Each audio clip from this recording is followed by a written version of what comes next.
Bismillahirrahmanirrahim. Assalamualaikum warahmatullahi wabarakatuh. Waalaikumsalam warahmatullahi wabarakatuh.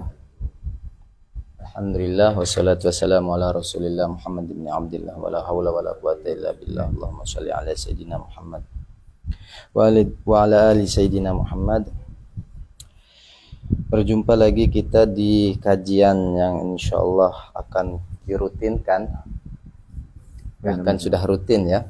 Karena saya sebagai pemula di sini, amatir. Karena di kanan kiri Al-Fakir ini para suhu ini. Gawat berarti. Nah, alhamdulillah. Dan untuk tidak memperpanjang lebar pembahasan atau kajian kitab kita ini, yogyanya kita mulai ya. Sebelum itu kita membaca doa dulu dan bertawassul kepada sahibul muallif agar barokah dan kemanfaatan ilmu yang beliau sebarluaskan itu mengalir kepada diri kita. Amin ya Allah ya Rabbal Alamin. Sekarang kita akan memulai tawassul ya. Bismillahirrahmanirrahim.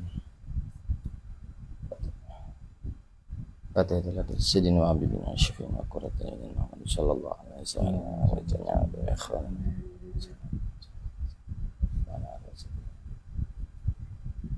Bismillahirrahmanirrahim.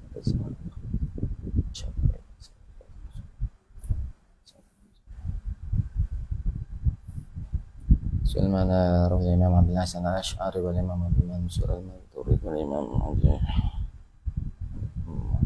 Al-Hasan wal Imam Muhajir Allah Iswasani Faqih Muqaddam Ahmad bin Al-Ba'al wa Syekh Abdul Qadir Al-Jilani dan Imam Ibn Arabi Muhammad bin Muhammad Al-Ghazali Semailah arwah al-awliya itis khususan Maulana Syekh Hidayat Semailah sahibil muallif Siang nama Abi Abdillah Muhammad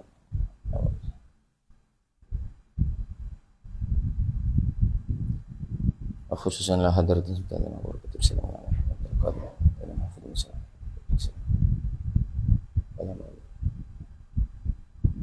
Al-Fatihah. A'udzu billahi minasyaitonir rajim. Bismillahirrahmanirrahim. Alhamdulillahirabbil alamin. Iyyaka na'budu wa iyyaka nasta'in.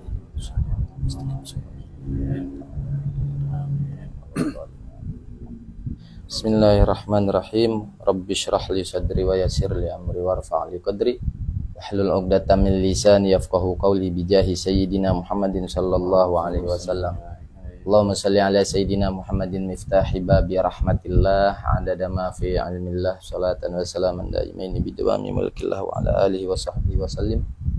Alhamdulillah wassalatu wassalamu ala Rasulillah Muhammad bin Abdillah wa la hawla wa la quwwata illa billah. Allahumma salli ala sayyidina Muhammad wa ala ali sayyidina Muhammad.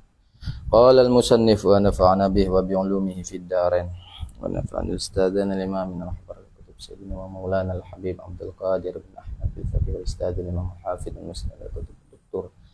Sayyidina wa maulana al-habib Abdullah bin Abdul Qadir bin Ahmad al-Fakir. Ilan qala kajian kitab Nurul Zalam di bait ke-15 yang berbunyi tafsilu khamsatin wa ishrina lazim kulla mukallafin fahaqqiq waqtanim.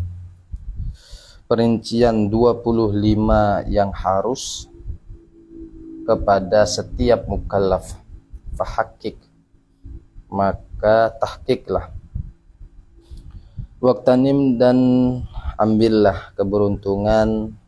Nanti maknanya ada ya di bawah. Di bait ini menjelaskan kepada wajibnya atas setiap mukallaf. Ay yajibu ala kulli mukallafin an ya'rifah. Wajib atas setiap mukallaf untuk mengetahui tafsila khamsatin wa ishrina minal mursalin, perincian daripada 25 daripada para rasul. Tentang di sini para ulama ahli tauhid meletakkan bahwa memahami dan mengenal semua 25 nabi dan mengetahui sifat-sifatnya diletakkan dalam keadaan wajib. Padahal perkaranya keberadaan Rasul ini adalah perkara jaiz. Sehingga di sini untuk memahami bagaimana cara pola pikirnya ulama sehingga meletakkan perkaranya aslinya adalah jaiz tapi secara akli dianggap sebagai wajib. Nah, gitu kan? Maka wajib di sini yang dimaksud adalah adamu qabulil infikak bin nadhari lisyar'i. Dia tidak menerima berbeda atau terpisah berlawanan satu sama lain dengan teori di dalam syarak. Jadi secara syarak itu yang kita fahami dan sampai kepada kita itu adalah secara sama'i, yaitu kita mendengar dan mendengar. Ya. Metode ini dilakukan oleh Rasulullah Sallallahu Alaihi Wasallam melalui wahyu sehingga sama'i mendengar. Ya. Mulut ke mulut, mulut ke lisan, mulut ke telinga terus menerus. Nah, ini sama'i. Nah, dari sama ini akan difahami bahwasannya ada 20 secara tafsir di dalam ayat Al-Qur'annya untuk dipahami dan juga dikenal para nabinya, tidak harus kepada spesifik orangnya, tapi kepada para nabinya saja, khususnya namanya, dan itu diletakkan sebagai wajib. Sehingga disinilah kewajiban mengetahui para rasul ini yang berkaitan kepada kualitas dan kuantitas keimanan kepada bagi kita muslimin muslimat. Wa makna lazima wajaba wa faradah atau faridah. Makna lazim di sini adalah wajib. Qauluhu ta'ala qauluhu kulla maf'ulun bih bilazima. Kulla itu sebagai maf'ul bih bagi kalimat lazima. Lianna lazima idza kana bi makna wajaba. Karena lazima apabila bermakna wajib fahuwa muta'addin, maka lazima adalah fi'il muta'addi. Wa ma idza kana bi makna sabata wa dama fahuwa qasirun. Adapun apabila lazima bi makna sabata dan dama, sabata itu adalah tetap, wa dama adalah makna senantiasa atau terus menerus, fahuwa qasirun, maka lazima itu adalah qasir, atau yang dimaksud lebih dikenal oleh para santri itu adalah fi'il nakis. Wa qauluhu fahakkik ay fatayaqqan adada haula'ir rusulil ladzina hum 25. Maka validitaslah atau tahyakon, yakinilah adada haula'i, jumlah mereka para rasul, alladzina hum 25, yang mana mereka jumlahnya adalah 25. Wa qauluhu waqtanim ay iktasib, carilah, warbah, ambillah keberuntungan, watlub, dan carilah, adadahum, jumlah mereka. Nah, ini makna iktanim yang mendekati kepada mafhum daripada yang di atas dari bait ya. Wa'lam, dan ketahuilah annama dzakarahun nazimu, sesungguhnya perkara yang telah disebutkan oleh nazim mukhalifun lima dzakarahu Suhaimi, adalah membedai kepada perkara yang menyebutkannya siapa Imam As-Suhaimi fi kitabihil musamma bil muqtadi atau muqtadain. Saya belum tahu kitabnya ya. Al-Muqtadi itu. Al-Muqtadi.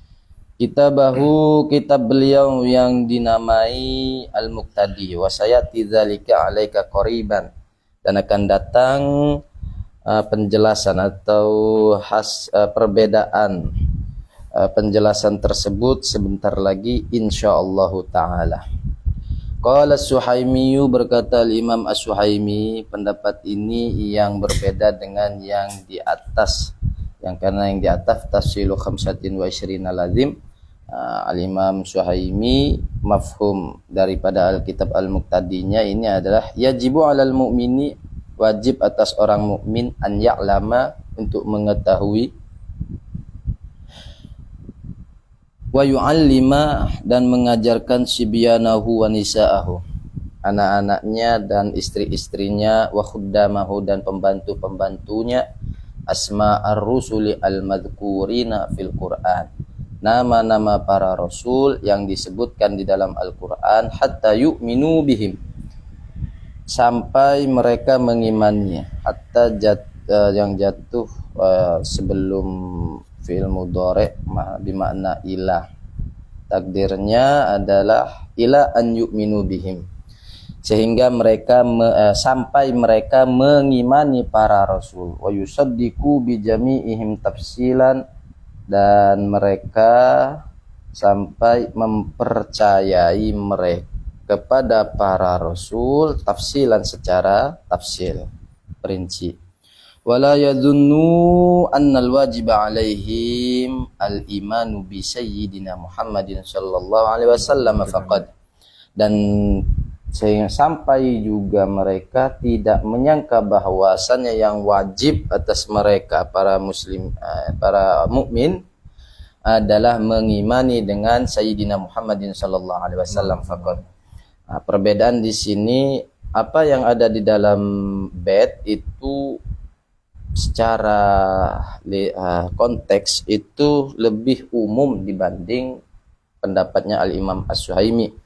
Karena Imam As-Suhaimi ini lebih khusus, yaitu kepada yang beriman. Jika tidak beriman, maka tidak kategori kewajibannya. Ya. Karena yang dituntut awal di dalam orang yang tidak beriman adalah syahadatnya dulu. Nah, di dalam teks yang awal, di dalam bait tadi itu adalah setiap mukallaf. Nah, ini bahkan kepada non-muslim pun, karena mereka kategori mukallaf, kan gitu. Di dalam hal ini ya, maka harus difahami hal ini. Ada yang memberi makna umum, memberi sigot umum, memberi sigot khas. Al-Imam As-Suhaimi di sini lebih ke khusus, diarahkan taksis kepada orang-orang yang mukmin. Taksisnya juga yang harus menjadi kewajiban, ya, cabang daripada kewajiban untuk dirinya sebagai mukmin adalah dia mengajarkan anak dan istrinya, pembantu-pembantunya. Ini bahkan kalau secara fikih orang yang berkaitan dengan dia. Tidak hanya personal. Nah, bukan hanya kepada yang disebutkan di sini. Nah, begitu ya. Fa innal imana bi jami'il anbiya sawa'un dzukira ismuhum fil Qur'an am lam yudhkar. Karena sesungguhnya, ini menjadi sebab bahwasannya wajib iman kepada para nabi tadi. Ini dia sebabnya, sawa'un dzukira ismuhum fil Qur'an am lam yudhkar, baik disebutkan nama para nabi, para rasul atau tidak disebutkan, wajibun ala kulli mukallafin, adalah wajib atas setiap mukallaf. Wahum, dan mereka, al-madhkuruna fil Qur'an sittatun wa ishruna, yang disebutkan di dalam Al-Qur'an 26 au khamsatun wa ishruna, atau 25. Ini awnya takhir yang memberi arti dengan menjatuhkan satu nama sebagai bukan rasul, atau satu nama itu adalah satu orang nabi yang memiliki dua nama. Nah, begitu. Ini perbedaannya nanti di situ. Sehingga kalau dua nama ini adalah untuk dua orang, maka semuanya ada 26. Kalau itu adalah dua nama untuk satu orang, maka tetap 25. Dan itu yang menjadi tidak berada di dalam khilaf. Kalau sittatun wa ishrun itu berada di dalam khilaf, sehingga yang menjadi normal atau menjadi umum di kita adalah 25, karena meletakkan itu di keadaan tidak ada khilaf. Wa nadhamtuha, fakultu, dan aku menazamkan, lalu aku berkata, min baharil basit. Baharul basit ini wazannya innal basita ladaihi yubsatul amalu, mustaf'ilun fa'ilun, mustaf'ilun fa'ilun. Ya. Yuzkaru arba'an. Asma'u ruslin bi Qur'anin alaika tajib. Ini Kayak burdah itu ya. burdah. Asma'u ruslin bi Qur'ani. Aduh, saya enggak bisa. Asma'u ruslin bi Qur'anin alaika tajib ka adamin Zakaria ba'da Yunusihim. Nah, mungkin itu yang Ya. lebih populer di telinga orang-orang. Nuhin wa Idrisa Ibrahim wal Yasa.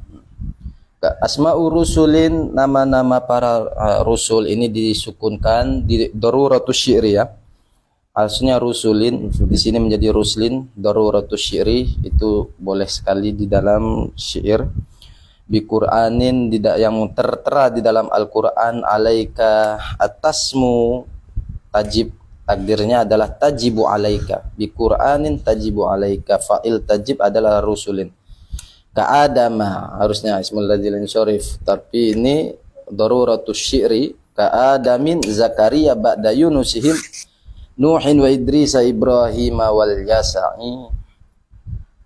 Nabi Nuh, Nabi Idris, Nabi Ibrahim dan Nabi Ilyasa.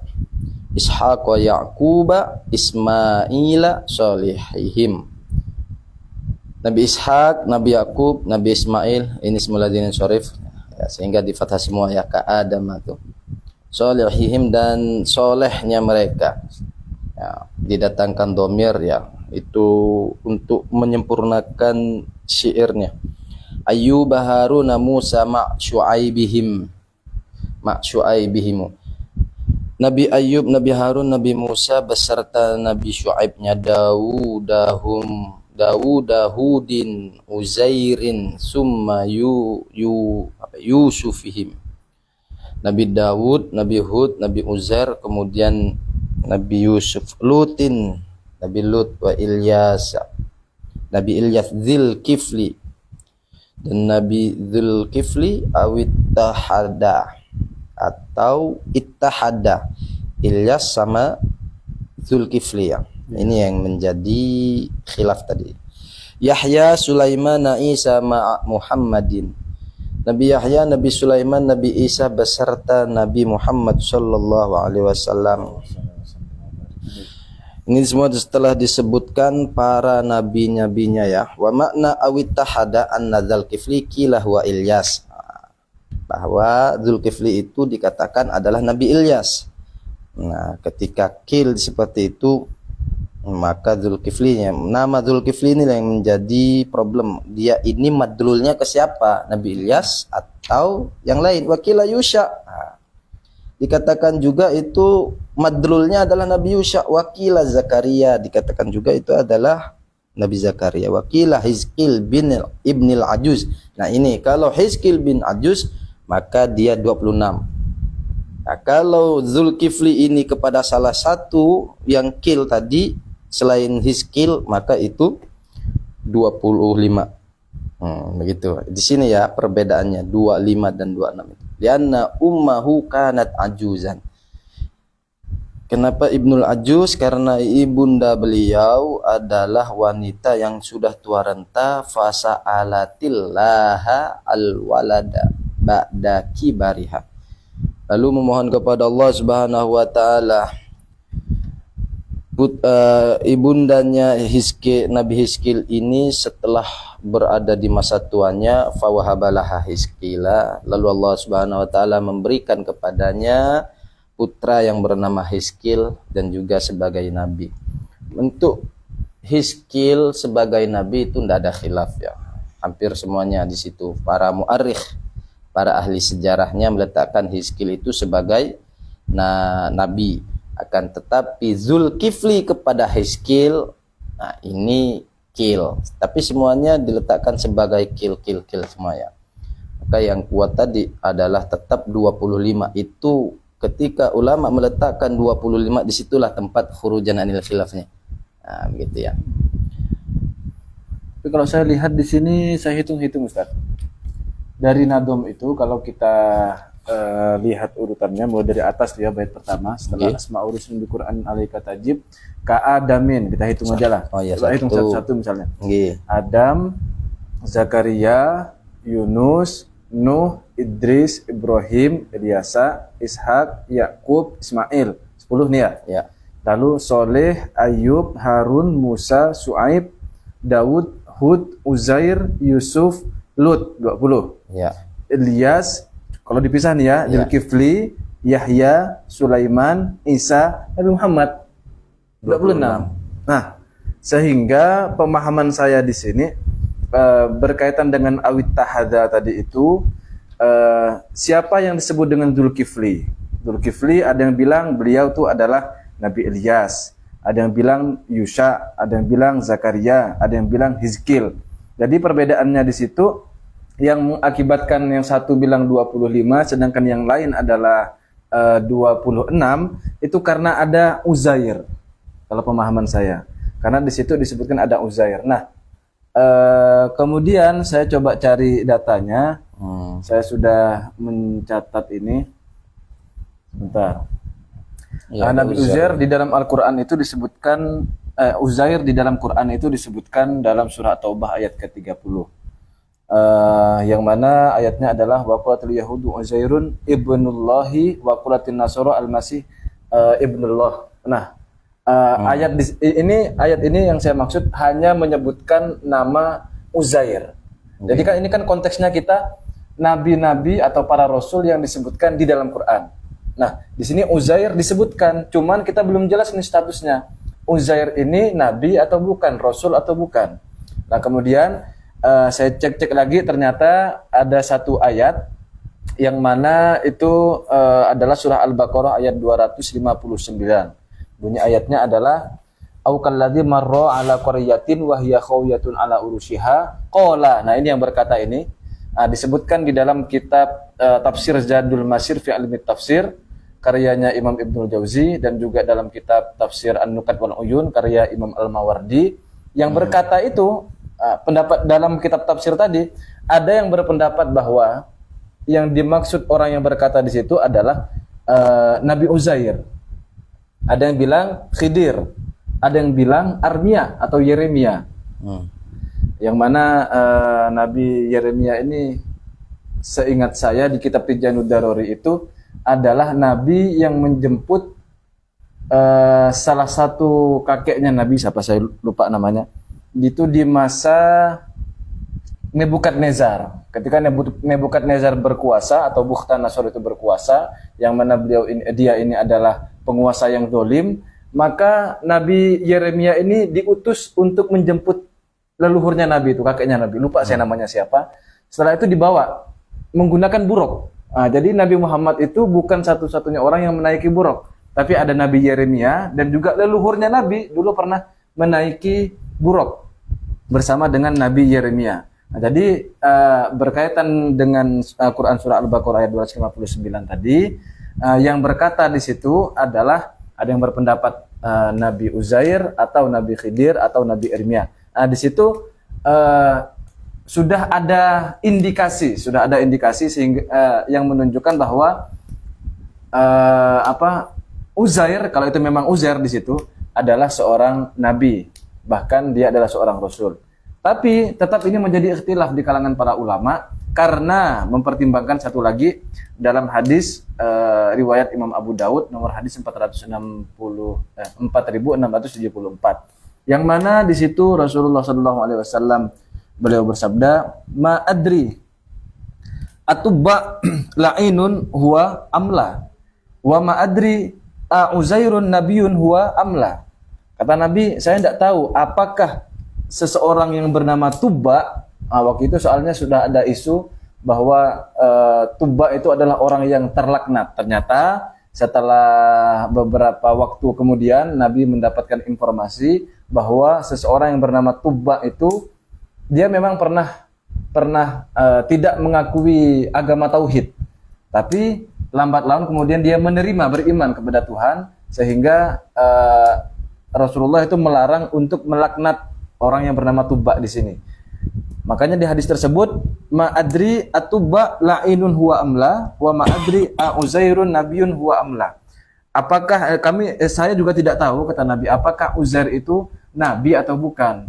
Nah, ini Nabi masih belum tahu nih, sehingga berdasarkan tafsir dari Quran surah Al-Baqarah ayat 259 ada indikasi bahwa Uzair itu adalah seorang nabi, tapi sebagian yang lain tetap menolak hal tersebut berdasarkan hadis riwayat Imam Abu Daud nomor 4674. Jadi kalau yang saya baca dari nadom tersebut yang menjadikan ikhtilaf para ulama jumlahnya 25 ataupun 26 itu karena ada tambahan Uzair. Titik. Nah, adapun Zulkifli, siapakah Zulkifli itu pembahasan lain. Zulkifli ada yang bilang tadi itu Nabi Ilyas, ada yang bilang Nabi Yusa, ada yang bilang Nabi Zakaria, ada yang bilang Nabi Hizkil bin Ajus. Nah, itu yang saya baca, Ustaz. Nggih. Siap. Oke, siap. Di situ kayaknya lebih tepat di situ ya. Sudah datanya ada ya. Barangkali salah data. Enggak. Cuman gimana, Ustaz Bayu? Karena memang belum rapi kita kan domirnya di ilah tersebut dan itu pakai alif tasnya itu ilitahada. Ittahada. Untuk logi aplikasi memang Ilyas dan Zulkifli. Ke Uzair yang lebih jauh lalu mau pakai. Itu beda pembahasan maksud saya. Yang kita bahas itu yang Uzair itu dalam pembahasan ikhtilaf ulama antara apakah Rasul dalam Quran itu 25 atau 26. Titik. Itu satu pembahasan. Pembahasan yang lain adalah apakah Zulkifli itu Ilyas atau Yusa atau Zakaria atau Hizkil, atau jangan-jangan dua orang yang berbeda. Ya, di sini kalau melihat khilaf yang memang khilaf itu Uzair ya. Ya, Sesuai di situ. Cuma di sini kalau kita melihat daripada yang dimaksud beliau juga itu pun ketika ittahada itu tetap 25 jadi kan gitu. Maka di dalam hal ini yang disebutkan di dalam nazam ini adalah menvalidasi bahwa yang disebutkan di dalam Al-Qur'an itu nama-nama nabi dan rasul itu sitatun wa ishrun kan begitu? Kan begitu. Maka di dalam Uzair juga memang ada khilaf. Nah, ketika kita membahas secara bait ya. Yeah. Ketika ittahada ternyata dua nama untuk satu orang kan begitu. Oh, iya. Tetap jadi ada 25. Iya, Nah, betul. Maka untuk menvalidasi apakah di mana yang 25 ini membahas Zulkifli ini adalah orang yang lain atau khilafnya itu ada di Uzair kan begitu. Iya. Maka kalau lihat data kacang tuh enggak paham kayaknya tuh, Ustaz. Enggak kan? Enggak kalau iya. Kalau lihat data ini juga saya akui ini kan ini ya. Ini sumbernya dari mana? Yang apa tuh? Ini data ini. Ya tadi itu dari tafsir Zadul Masir Kalim Tauhid. Enggak, maksudnya sumber ini apa dari link atau apa ini? Enggak, langsung gitu. Enggak. Dari kitabnya gitu. Enggak. Awalnya saya mencari nama Uzair. Oh. Kan saya menduganya awalnya memang ini sedang membahas tentang nabi-nabi atau rasul yang disebutkan dalam Quran. Lalu saya tulis Uzair. Nah, saya lihat di tafsirnya itu karena kan secara zahir ayat di situ itu adalah ucapan orang-orang Nasrani dan orang-orang Yahudi. Nah, jadi masih belum jelas nih statusnya bagaimana. Lalu saya cari-cari di internet lagi Nabi Uzair. Ternyata ada ayat katanya. Saya ceklah di tafsirnya. Oh, ini ayatnya. Lalu saya cek di tafsirnya. Oh, ternyata betul di tafsir Zadul Masir fi Ilmi Tafsir sama An-Nukat wal Uyun itu. Ya. Serta Kalau hadis ya melihat kita ngaji dulu ya, ngejak kita ngaji dulu tidak ada mencantumkan nama Uzair kan? Iya. Ya kan begitu. Maka di sisi ini ada khilaf dari sini. Itu yang paling kuat. Di data ini juga kuat gitu. Nah, tapi melihat bednya itu kan 2526-nya dengan sebab apa itu? Awit tahada itu. Ittahada, awit tahada. Yang dia harus dipahamin ini awit tahadanya. Awit tahada awnya ini kan au takhyir. Awit tahada. Maka mohon maaf Ustaz Bayu ya, ini lebih kuat di dia. Karena au di sini au takhyir.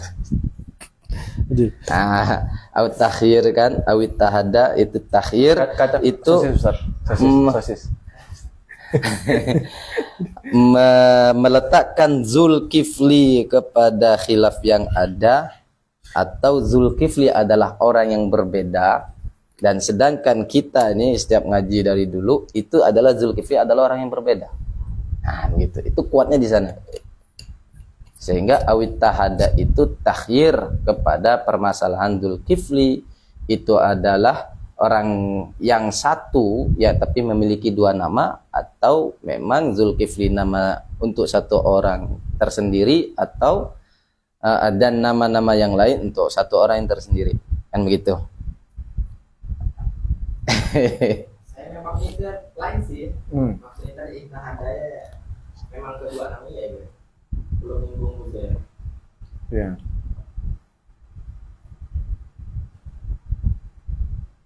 Oke, sementara di situ barangkali. Nah, Lanjut Ustaz. setuju. Saya lebih condong bahwasannya Zulkifli itu Hiskil bin Ajuz. Oh gitu ya. Itu menandakan meniadakan Uzair ya, di kajian kita dulu masih kecil, maka tetap 25 nabi. Iya. Nah, begitu. Sehingga Zulkifli ya tidak dibuang dari hafalan kita ya. Hanya Zulkifli yang dimaksud namanya adalah Hizkil. Nah, Qala al-Jalal al-Mahalli, berkata Imam Jalaluddin al-Mahalli, karya beliau banyak ini ya. Antaranya Tafsir al-Jalalain. Iya. Paling masyhur. Pemula tafsir harus ke sana biasanya ya. Tapi bukan muhallil ya. Sudah kedip-kedip soalnya beliau. Ambil dalam itu beda. Ada yang menghalalkan barang yang haram. Nah, kalau ini menghalalkan barang yang tidak menghalal. Ya belum halal, kita juga harus tadi lagi.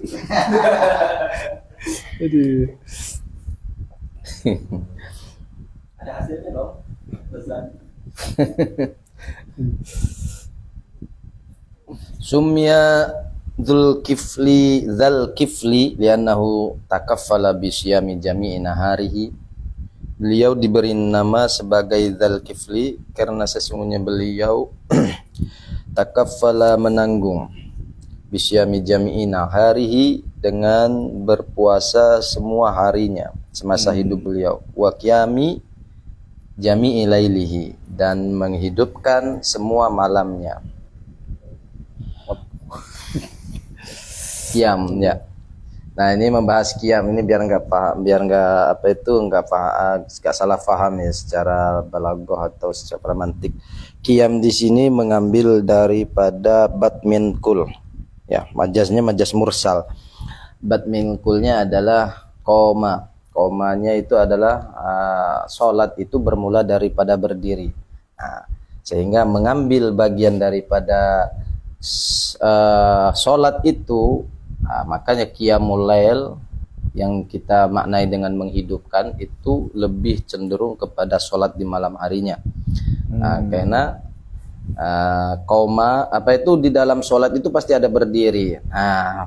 Kata berdirilah yang dipakai, tidak dengan sholatul lail, tapi lebih cenderung di kata berdirinya. Jadi dari banyak makna menghidupkan malam itu sebenarnya makna qiyamul lail lebih cenderung ke sholatnya ya. Ya, dan itu sesuai bertepatan dengan yang disabdakan Nabi. Itu ada hadisnya bahwasannya seburuk-buruknya orang itu adalah aukamakol ya, ini secara makna, orang yang dia itu tidak tidur malam tapi tidak melaksanakan tidak menghidupkan malam harinya, alias tidak melaksanakan sholat di malam harinya. Nah, begitu. Minimal kan witir kan. Nah, Minimal. witir itu mazhab Imam Ahmad bin Hambal wajib. Oh iya. Nah. Gawat. Dan setiap witir di sepanjang tahunnya itu ada kunutnya ya. Nah, Ada kunutnya kalau tidak salah ingat lah. Baru kemarin saya pelajarin lupa lagi. Udah, kalau tidak salah ingat, udah ragu dengan hafalan sendiri. Ada tambahan Ustaz Bayu setelah mengingat selesai ini. Imam Ahmad bin Hambal yang saya viral kalian tahu mazhab Hanafi. yang wajib Kembali juga laki-laki. Wajib kunut. wajib kunut atau wajib witir? Witir. Beliau bahas. Wajib witir. Imam Abu Hanifah. Kembali juga kan? Bisa jadi saya lupa ingat jadinya nih. Viralnya memang Hanafi. Imam Abu Hanifah berarti. Mewajibkan witir. Mazhab Hanafi. Iya. Yang dibahas Ustaz Sufi ini kunutnya itu Sufi apa sepanjang Sufli? tahun. Ini pendapat siapa? Nah, saya nanya Kunut sepanjang tahun itu ini Hambali jelas. Karena saya ingatnya gini waktu itu. Berarti ketika kita separuh akhir Ramadan itu ada kunut, izin teman-teman dari kalangan Wahabi yang kebanyakan mereka mengaku sebagai Hambali tidak akan protes. Sebenarnya agak ini kita. bukan manusia. Kembali kami. Dan tidak pengakuan mereka akan seperti itu. Maka Imam Hambali sepanjang tahun. sepanjang tahun kalau mau witir itu dengan kunutnya. Nah, adapun kewajiban witir itu mazhab Hambali atau Hanafi saya juga lupa ingat. Gitu, lanjut Ustaz. Nggih. Kau tahu bikin santai. Enggak apa-apa Ustaz biar tidak ngantuk. Dia orang sabar nunggu. Qala al-Baijuri. Baijuri ini salah satu Syekhul Aqli ya. Syekhul Aqli. Was-sahih fil anbiya wal mursalin al-imsaku an hasrihim fi adadin. Dan yang benar di dalam para nabi dan para rasul adalah menahan diri daripada menghitung mereka, yaitu alias mempermasalahkan khilaf tadi di atas. Ngapain? Li'annahu rubbama adda ila isbatin nubuwati awir risalati liman laisa kadzalik fil waqi'. Karena alasan beliau alasannya kemungkinan akan menyampaikan kepada menetapkan satu kenabian atau kerasulan bagi orang yang bukan kadzalik, yang dimaksud bukan rasul dan bukan nabi fil waqi' secara realitanya, au ila nafi dzalika atau kepada menafikan hal tersebut amman huwa kadzalik daripada yang dia adalah seharusnya sebagai nabi atau sebagai rasul fil waqi' di dalam realitanya. Fayajibut tasdiku. Maka fa di sini sababiyah mengharuskan, maka dengan sebab kita lebih baik tidak memperdulikan masalah jumlah mereka, maka yang secara tafsil itu adalah wajib mempercayai bi anna lillahi rusulan, sesungguhnya Allah Ta'ala memiliki para rasul wa anbiya'a alal ijmali, dan para nabi secara global illa khamsatan wa ishrina, kecuali 25. Fayajibu ma'rifatuhum tafsilan, maka wajib mengetahui mereka secara tafsil. Nah, jumlah secara total itu yang tidak perlu kan gitu. Ya, dan tidak cerdas nih Imam Bajuri ini Ustaz. Lumayan kan? Astagfirullahaladzim. lumayan. Lumayan apa? Lumayan. Luar biasa Ustaz. Biasa. Luar biasa. Biasa di luar. Aduh. Iya, jadi ini berarti menurut beliau adalah yang paling aman wajib kita ketahui 25.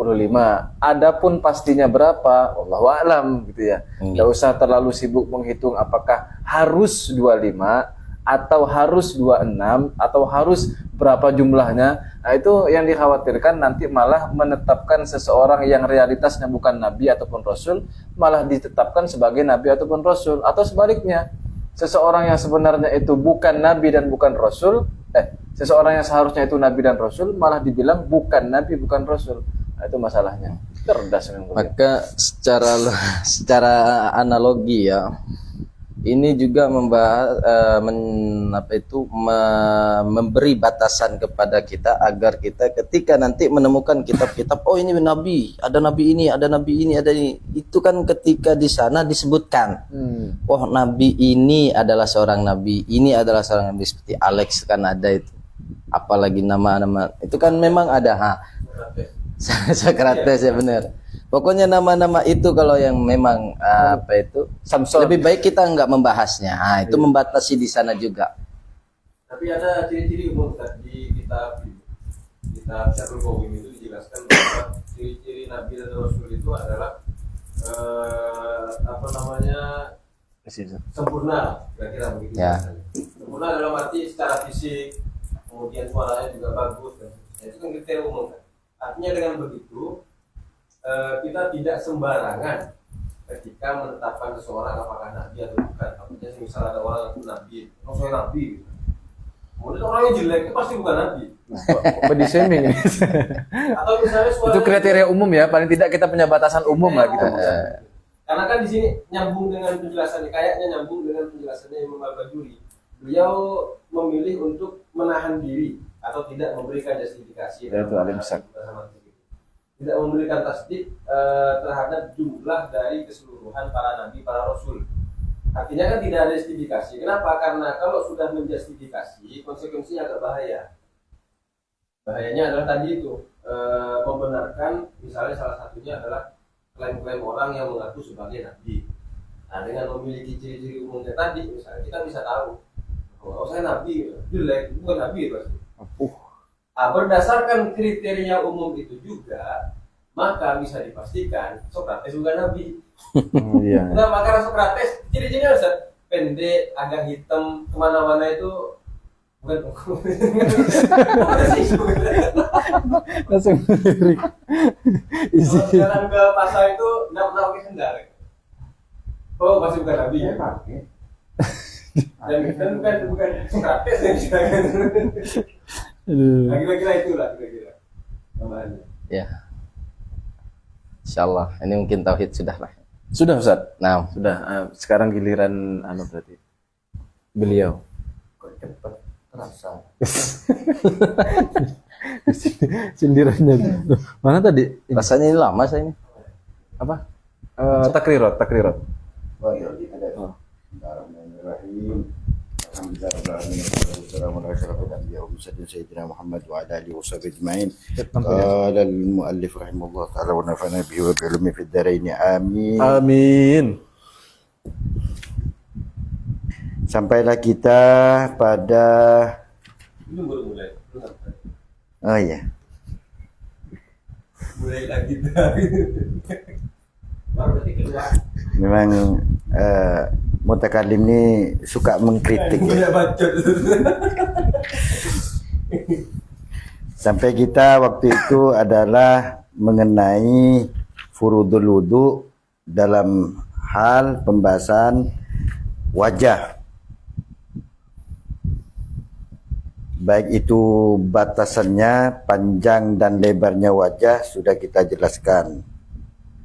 Kemudian fardu wudu yang ketiga adalah ghaslul yad ats-tsalitsu ghaslul yadaini ma'al mirfaqaini,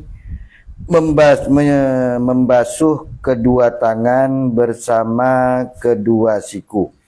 Al-mirfaqani, dua siku itu adalah huma al-azmani al-barizani bainas sa'idi wal 'adud, yaitu siku itu adalah dua tulang yang tampak atau timbul di antara lengan bawah, adud lengan atas. Ini jelasnya. Lihat ya. Wa fi kulli yadin mirfaqan, dan setiap tangan itu ada dua siku. Ini yang disebutkan tadi itu, dua tulang. Setiap tangan itu. Wa yajibu ghaslu juz'in min al-adudi li yata'akkada min ghasl yadi kulliha, dan wajib membasuh bagian dari lengan, sebagian dari lengan, maksudnya adud ini lengan atas, itu harus dibasuh. Kenapa? Karena untuk lebih kuatnya, lebih pastinya di dalam membasuh tangan keseluruhan. Di kaidah, kenapa begitu? Kenapa harus membasuh lengan atas ini padahal tidak masuk dalam pembahasan? Intinya kan kalau membasuh tangan ini dari ujung jari sampai pergelangan. Nah, di sini sebut kenapa harus wajib membasuh sebagian kecil di lengan atas ini, yang ke pundak ini harus terbasuh juga karena ada kaidah ma la yatimul wajibu illa bi fa wajib. Sesuatu yang tidak sempurna, sesuatu yang wajib itu tidak sempurna kecuali dengan kewajiban, kecuali dengan sesuatu itu, maka sesuatu itu dihukumi wajib. Kalau tidak membasuh sebagian lengan atas ini walaupun sedikit, maka dia tidak akan sempurna. Oleh karena itu, supaya sempurna, maka harus dibasuh sehingga kita yakin bahwa kita membasuh ke tangan ini secara sempurna. Intinya seperti itu. Pendeknya daripada kurang mending lebih gitu Ustaznya. Enggak juga, harus. Nah, iya Ustaz. Wajib. Oke. Bukan takhir. Ya biasa aja. Iya. Saya agak emosi juga ini. Karena sebelah ini terlalu lama tadi. Dasar. Sengaja. Ya, bukan pilihan, maksudnya harus dibasuh. Karena kaidah tadi. Karena kita tidak bisa memastikan bahwa kita ini ketika membasuh tangan pas gitu di pergelangan ini, anggaplah di kerutnya ini. Kita tidak bisa. Supaya takat maka menjadi wajib, harus. Jadi bahasanya itu wajib membasuh sebagian kecil lengan atas. Jangan enggak harus dibasuh, bukan jangan enggak, wajib. Karena kalimatnya di sini wajibu ghaslu juz'in minal adud. Ar-rabi'u, yang keempat, fardu wudu yang keempat adalah mashu ba'din, mengusap sebagian min basyaratir ra'si, dari kulit kepala, au sya'rihi, atau bulu. Kalau di kepala itu rambut, kalau di dagu itu jenggot. Makanya kalimat yang umum itu bulu, Ustaz. Tidak usah protes lagi. Au sya'rihi, atau bulunya. Kalau bulu itu di kepala berarti rambut, kalau di ini jenggot, kalau di sini kan apa namanya? Cambang. Kalau di hidung ya tetap bulu ya. Kalau di atas bibir, di bawah bibir. Ini nih. Apa zaman dia kelepain? Jenggot kecil. Ah, udahlah, enggak terlalu penting itu ya. Iya, pikirkan nanti kalau udah mau tidur tuh. Fayakfi maka cukup walau ba'da sya'ratin, maka cukup ini minimalnya walaupun sebagian rambut. Sebagian tuh gimana maksudnya Ustaz? Sebentar, selesaikan dulu teksnya. Wa syartu sya'ri, dan syaratnya rambut alladhi yasihul mashu alaihi, yang menjadi sah mengusap rambut itu adalah alla yakhruja bil maddi an haddir ra'si min jihati nuzuli. Sahnya mengusap rambut itu adalah dengan catatan, dengan syarat rambut itu bisa sah, cukup dibasuh itu kalau rambut itu tidak keluar ketika kita tarik dari batas kepala dari arah turunnya. Kita bahas dulu ba'da sya'ratin. Jadi cukup itu minimal membasuh rambut itu, kalau itu di areal kepala dikatakan rambut dan itu bulu. Kalau rambut itu walaupun sebagian, misalnya ini rambut nih satu batang, satu helai ya. Nggak harus satu helai, sebagian bahkan setengah helai pun boleh. Itu intinya. Itu bab sya'ra. Sya'ra itu kan dalam bahasa Arab satu helai rambut. Nah ini ba'da sya'ra, bahkan sebagiannya cukup. Jadi misalnya ada satu helai rambut sini, cukup dibasuh atau ditempelkan air tuh gini aja udah cukup.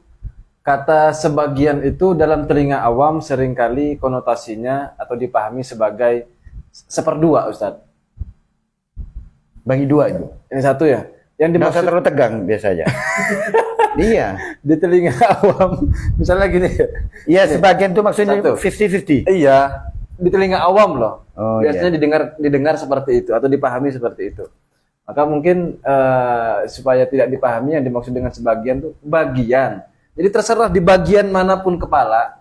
Bukan Ustaz, ini lebih spesifik Ustaz. Bahkan, iya belum. Bahkan ada satu rambut, bagian dari rambut itu, satu helai rambut. Saya tutup rambut saya dulu. Ya, terus Ada satu helai rambut, bahkan bagian dari satu helai rambut itu sudah terbasuh, itu sudah aman. nggak, yang saya klaim bahasa sampean, setahu saya orang awam itu membasuh sebagian kepala itu mereka tuh mengertikan yang penting ada di kepala itu Ustaz. Itu yang perlu kita tekankan. Rambut ada di kepala. Iya, maksudnya sebagian itu Kepalanya. seakan-akan mereka tuh menolak kalau sehelai. Itu yang saya pahami. Makanya di sini harus kita fahamkan. Nah, iyalah, kenapa kok begitu? Karena mereka memahami bahwa sebagian dari kepala itu maksudnya ya paling enggak 50-50 gitu. Sebagian kepala gitu. Kan? Iya. Sebagian begitu memahami. Ayo coba survei. Kata terjemahkan coba pakai sebagian itu. Baat itu. Tapi kalian damai kan, tidak bertengkar kan? Enggak, Ustaz. Oke. Enggak, batas sedikit loh. Iya, paham. Iya. Berarti kan di sini Cuma telinga awam saya bilang. konteksnya kan yang salah orang awam. Makanya tadi Awam kok salah terus? Apanya? Karena awam itu awamnya yang salah apalagi semua gitu. Jadi intinya satu bulu nih atau rambut kalau di kepala cukup kita usap segini aja sudah baat kan, sudah memenuhi syarat. Itu yang kita maksudkan. dan ini kan mengusap juga kan ya, bukan membasuh. Mengusap. Saya tidak sependapat. Gimana itu? Kita bahas mufradatnya dulu. Itu kan sya'ratun. Kalau satu itu sya'run. Kalau sya'ratun itu berarti itu maknanya itu kepada disebut kullu jam'in muannas. Nah, jadi disebutkan dengan lafadz muannas itu sudah mewakili kepada jamak. Nah, maka di situ harus divalidasi di ba'dun itu minimalnya berapa? 3 lah. Nah, 3 rambut. Dan kayaknya tidak mungkin juga orang Kalau yang- satu kemudian setengah, bukan gitu pahamnya jadinya. Oh, beda dengan saya. Sampai membahas masalah sya'rohnya pakai takjud. Iya, jadi dengan sya'ratun itu bukan yang dimaksud adalah kepada mufrad muannas. Tapi di situ dimuannaskan dengan tak itu untuk menunjukkan makna banyak. Seperti nafarun itu satu laki-laki. Berarti Nafarotun saya beda secara nahwu nih. Kalau saya mengertikan sya'roh, justru takjid itu menunjukkan mufrad. mufrad berarti kepada perempuan, muannas. Maka untuk supaya sya'roh itu kita nyebutin dengan satu lafadz yang secara ininya adalah kepada makna satu, tapi yang dimaksud adalah banyak, pemakaiannya pakai tak. Enggak, Ustaz. Gimana ya? Ini ranahnya di nahwu nih. Kalau saya pahami, sya'ratun itu justru menunjukkan sehelai. Iya, itu ketika dipahami. Bukan yang dimaksud beliau. Saya ngerti. Bisa orang itu pakai muannas, tujuannya itu isim jamak. Kalau Tidak. sampean mau menggitukan, datangkan dalil daripada tahu nahunya. Nah, antum kan ke sya'ratun. Itu bagaimana kok bisa menjadi cuma satu helai? Ini memang Gimana? mufradnya sya'run kan? Nah, Sya'run. nah terus ketika dimuannaskan Untuk menunjukkan kesatuan gitu maksud saya. Coba gimana? Kalau sampai tadi kenapa kok bisa Dimuannaskan itu untuk yang karena jamak itu rambut banyak ini boleh dipakaikan dengan muannas. Kullu jam'in muannasu. Nah, di situ saya yang agak bertakon-takon. Kan kullu jam'in muannas kan? Ini bukan kebalikannya kan? Setiap yang muannas itu jamak kan, tidak begitu. Artinya ketika ada satu kata yang itu adalah jamak, maka kalau dipakai domir katakanlah begitu, domirnya berjamak. Ya Yang kalau saya pahami, domir jamak. domir. Yang saya pahami seperti itu. Kalau memakai isim Nah, kontak. kullu jam'in muannasu itu memberi faham kalau seandainya sesuatu itu jamak boleh diwakili dengan lafadz muannas. Oh gitu juga. Jadi bisa dibalik kullu muannasah, kullu muannas. Jangan lari ke mantik dulu, enggak. Pahamin kaidahnya dulu. Ya itu makanya saya. Pahamin kaidah. Saya lebih cenderung ke salah. Nah, maksudnya kalimat kullu jam'in muannasu itu kalau kita mau mendomirkan itu memang pakai muannas. Bukan pakai domir, ini didatangkan dengan isim. Kan itu isim sya'rah. Bukan didatangkan dengan domir. Kalau domir itu tidak ada khilaf, itu semuanya harus Iya. ngikutin. Gini Ustaz, Bentar. Itu. belum. Sabar, tahan dulu. Maksud Ustaz Adnan ini menanyakan dalil sampean mengatakan sya'ratun itu adalah bentuk dari perwakilan dari isim jama, apa dalilnya? Jangan pakai dalil di kulli jam'in manasu. Iya. Enggak masuk itu saat itu Iya. maksudnya. Oke, siap. Ah. Sampean mengartikan sya'ratun ke satu kan begitu? Iya. Alasannya dengan adanya tak. Menunjukkan Nah, satu. memberi paham secara fikih, maka yang sampai itu benar pahamnya. Tapi apakah benar secara fikih divalidasi dengan kitab yang lain? Bukankah 3 lembar? Berarti memahami sya'ratun itu bukan paham yang seperti itu, gitu. Bukan satu helai. Tak bisa. Seimbang saya. Loh, Bisa dipahamkan? Paham. konsekuensinya adalah kalau sampean mengartikan sya'ratun, maka konsekuensinya tidak sah orang hanya membasuh selai. Itu bahaya Ustaz. Lah, emang karena Berarti keyakinan sampean batasan minimal itu salah sulafafat. iyalah. Kalau sampean salah susara kan konsekuensinya begini.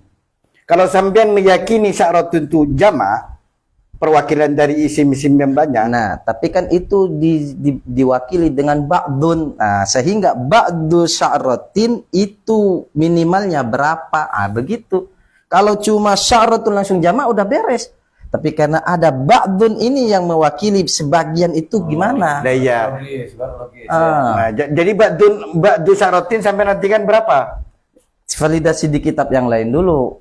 Berapa yang untuk ingat? Ya, kalau yang saya pahami sih ini kan karena ba'at ini kan tidak pasti tidak harus 1/2 kan? Enggak. Setengah-setengah gitu kan? Saya setuju dengan Nah, makanya beliau yang di ujung bisa- itu. Yang nyandar itu. Bisa 2 berarti. Satu itu sudah termasuk ba'at di situ. Jadi tetap mafhumnya dari apa yang panjenengan sampaikan barusan masih masuk dengan demikian. Duh, enggak Ustaz, kalau saya itu lebih detail lagi Ustaz. Ini sya'ratun. Teksnya lagi. Amin. Boleh ganti bulu asli nggak? Walau ba'da sya'ratin, walau sebagian sya'rah. Saya mengartikan sebagian sehelai rambut. Sebagian sehelai rambut. Jadi pengertian fikihnya adalah membasuh sebagian itu tidak harus 50-50. Walaupun di ujung sini atau di tengah atau sini, walaupun sebagian kecil itu sudah mencukupi syarat sah kategorinya. Itu yang saya pahami. Kalau mengikut pendapat beliau sya'ratun itu mewakili jamak minimal 3, konsekuensinya nanti kalau kita mengusap dengan cara yang saya pahami, Sya'ratunnya jadi tidak sah. minimal 3 itu memahami dengan mengidofahkan ba'dun. Jangan dilepas itu dulu. Ba'du sya'ratin. Nah, jadi kan dari ba'dun ini ulama meletakkan berapa sih minimal, sehingga dengan minimal ini dikategori melakukan sebagian daripada rambut yang banyak. Berapa minimalnya? Nah, makanya saya mau validasi, saya nggak bisa langsung menghukumi seperti itu. Nah, mencari dulu saya. Berarti belum ada ketentuannya dari Bukan, sampean. karena ini fikih gitu. Harus ada kaul. Tidak bisa. Kalau kayak contoh diambil di atas ini, diambil di tengah, diambil ini, dan itu satu helai. Kan begitu. Ba'dun. Ini ketika dipukul mutlak, bagaimana kasusnya ketika ternyata rambutnya panjang segini, katanya di ujung boleh, ya udah di ujung di sini diseginiin. Sah nggak? Nggak sah, nanti beda syarat Ustaz. Nah, maka penjelasan seperti itu jangan langsung dijelaskan boleh di sini, boleh di sini, nanti dulu. Nah, biar orang yang nangkap nggak salah. Itu nanti perbedaan lain itu syarat. Kalau ditarik panjang dan sebagainya itu ke syarat lain. Sekarang kita fokus ke membasuh sebagian sehelai rambut. Menurut sampean sebagian beberapa rambut yang belum diketahui berapa Nah. minimalnya, kan gitu. Bukan tidak tahu, sebenarnya sudah, tapi tidak bisa, harus ada data, kan begitu Iya fikih. iya. Nah, Oh sambil cari. mana antum cari. datanya? Ini saya cukup data ini, Ustaz. Lah, itu berarti antum paham konteks kalau begitu, tidak divalidasi dengan data yang lain. Kalau antum langsung gini, ini namanya paham konteks, Ustaz. Ditolak, Iya, iya, Ustaz. iya. Itu fikih itu begitu jadinya Ustaz. Ber- Mau tidak mau. Berarti kita Paham harus, konteks harus banyak kitab nih. Wah ya jelas. Iya, harus divalidasi. Mana kitab yang lain nih? Jadi gini aja. Ustaz Bayu tuh kayaknya sudah ngempet-ngempet. Silakan Ustaz Bayu, mungkin ada pendapat. Anak husnuzon ya. Hmm. Husnuzon beliau nih pura-pura ngeritik antum. Pura-pura. Antum udah betul sebenarnya. Lah iya dikritik apanya? Kita validasi lagi, kita konfirmasi ke beliau. Oh, iya. Bukan. Sya'rah itu Saya pikir tidak ada Bukan ya? tausih itu. satu rambut Nggak ada ya? harus lebih Hasil itu dari ya. satu rambut. Lebih dari satu rambut. Nah, Cuman jumlahnya belum, masih cari ibarat beliau. enggak. Justru kita yang punya ibarat kalau versi ini. Heeh. Dalam arti sudah tertulis versi beliau sebagai penaltis dan memilih salah satu akwal. Beliau mencantumkan di kitab ini ya pendapat yang disetujui. Ini satu rambut. Iya. Kenapa syarat itu bisa dingototkan sebagai mufrad atau sebagai satu rambut? Kalau kita nalar, ya tinggal dibandingkan dengan takbiratul ihram. Kenapa takbiratul ihram? Di situ ada taknya. Iya. Apakah mengistilzam atau melazimkan takbiratunya harus ada lebih dari 2, harus jamak? Sedangkan yang diketahui takbiratul ihram cuma 1. Ya kan, tak kan nggak harus kita mu'anas al-khalifatul ula Iya, iya. atau al-khalifatul awal. Iya, Ya iya. kan? Jadi sembari menunggu Justru kita minta tadi Ibaratnya pendapat beliau. lain yang menyatakan aqwalul sya'rin yang harus dibasuh salah khilafat. Nah itu yang kita minta. ke beliau nih. Nah, Sambil dicari kita lanjut ya supaya kita tidak terlalu lebih efisiensi waktu. panjang karena aku nggak terima tadi beliau panjang. Aku harus panjang juga dong. Enggak juga. Saya lebih simpel yang singkat, Ustaz. Konsekuen saya. 20 menit, 20 menit. Kalau seperti itu konteksnya, maka itu coba pahamin di dalam ayat Al-Quran yang harus mahamin. Iya, iya, iya. Iya. Ayat Al-Qurannya apa itu? Wamsahu birusikum. Wamsahu biru'usikum. Ru'us itu dijamakkan loh. Makanya madhab yang lain mewajibkan semua. Supaya lebih efisiensi, Ustaz, saya tutup dulu Itu ini. ketika antum seperti itu, mohon maaf Ustaz, Tidak, itu Ustaz. Kita nanti bertolak belakang dengan teks Al-Quran. Benar. Bertolak belakang dengan teks Al-Quran. Karena antum tuntut 1, sedangkan Al-Quran mengatakan biru'usikum. Iya, Ustaz. Saya kan sampai nanya ibarat saya takrirat. Tinggal saya nanya ibarat sampian yang menentukan ba'du itu harus sekian. Mana? Kan itu Itu PR. paham konteks. Iya, Jadi saya itu sudah ditolak. iya, penolakan sampian itu harus konteks juga. Harus ada ibaratnya. Maksudnya beliau Keluarkan. Jadi harus ada ibarat yang menjelaskan secara tekstual bahwa yang dimaksud ba'du sya'rin itu adalah Banyak. ini banyak. Ah, Harus ada secara tekstual. Kalau panjenengan itu mengambil kitab ibarat, kitab takrirat sebagai ibarat, itu tidak sesuai karena teksnya umum. Oke. Ya meminjam bahasanya. Itu kan beliau. tuntutan. Terus saya balik tuntut. Mana ibarat sambilan dengan pengertian sambilan Tidak, itu? dan sah, Ustaz. Jadi artinya dengan begitu Ustaz Walid punya hutang, panjenengan punya hutang juga. Jangan panjenengan membela saya pakai takrirat itu umum. Loh, saya kan sih udah bilang, saya mau selesaikan dulu dari sampai bab ini. Oh, iya, Kita iya. pindah tasawuf. Kalau kita mau ke lain nanti kita di luar. Gitu maksud saya. Kan Tidak. gitu, Ustaz. Kalau kita selesai gitu, nanti paham yang di jamaah beda lagi. Tidak bisa. Jadi, Selesaikan di tatakan sini. yang aman aja lah, tatakan yang aman. Oh, harus selesai sekarang gitu. Lah iya, biar orang yang mempermasalahkan ini yang juga menyimak ini tahu. Nah, sampean ibaratnya mana, Ustaz? Gini aja, diputuskan aja bahwasanya ada 2 versi yang masih digantungkan. Ada satu versi narasumber fikih yang asli. Itu memilih satu helai rambut walaupun nggak sempurna. Yang penting nggak sepanjang melebihi batas. Ya, itu beda syarat lah. Nah, rambut pendek lah, walaupun tidak sempurna, walaupun hanya sehelai, tidak 100%. Ya. Secolek itu. Jadi di akhirat itu yang bersinar masuk kritik. Hmm. Nah, sedangkan narasumber tauhid ingin berpendapat bahwasanya harus ba'du daripada 3 untuk 2 berarti. Ya kan, ba'du daripada 3. Ini lumayan. Walaupun narasumber tasawuf tukang tukang kipas. Nah, tukang kopar ya. Tidak, saya kan mencari kebenaran, Ya. menimbang-nimbang dan menimbang-nimbang. Nah, jadi akan ditegas-lugaskan insyaallah di pertemuan yang berikutnya. Nggak bisa. Harus tuntas sekarang. Udah ditugaskan versi 2. Oh, gitu. Dituntaskannya Karena saya curiga gini, Ya. beliau ini mengambil satu pendapat yang mencukupkan sesya'roh itu. Urusan Ustaz Wali punya referensi lain, ya bisa jadi ke pendapat kedua, pendapat ketiga, atau sudah di mazhab lain.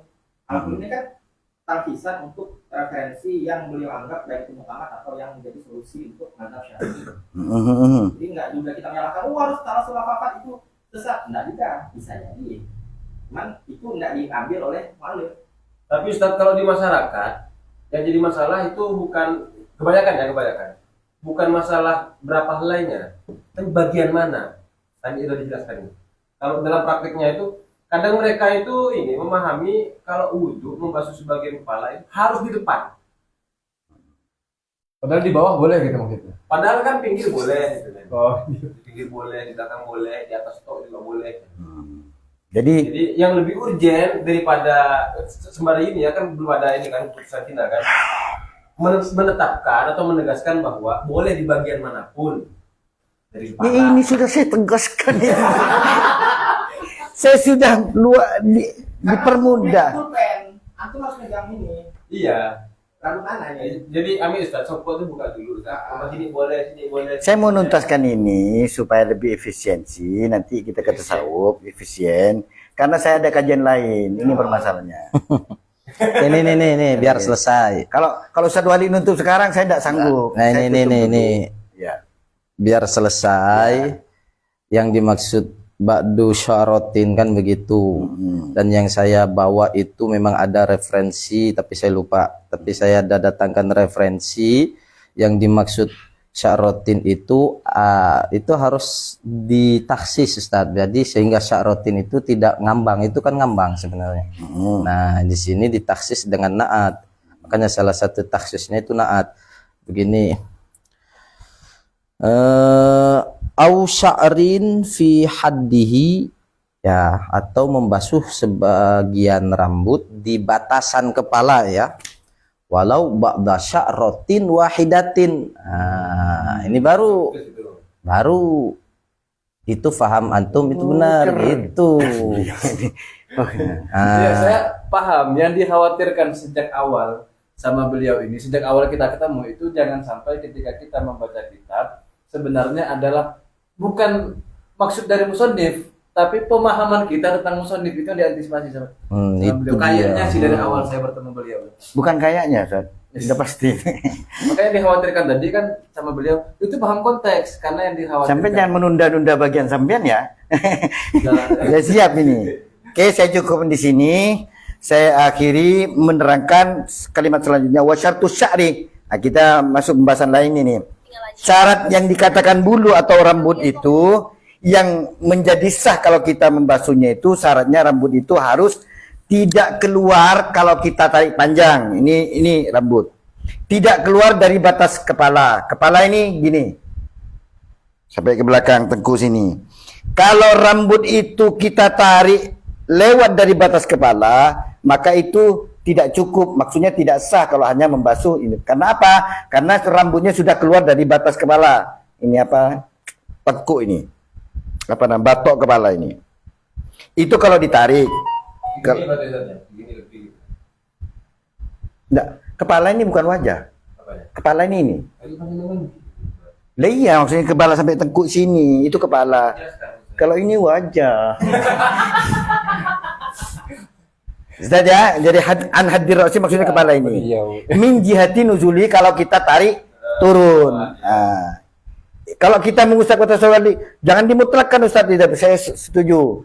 Jadi ketika orang itu rambutnya panjang, kalau ditarik sampai keluar batas kepala ini, atau tarik ke belakang sampai keluar dari batas ini, yang sah itu kalau membasuh di dalam areal kepala. Tapi kalau di luar areal kepala tidak sah. Berarti kalau gini nih, Ustaz, sininya nih, sininya tok misalnya. Tidak sah, karena udah keluar dari batas kepala. Ke? Nggak jelas.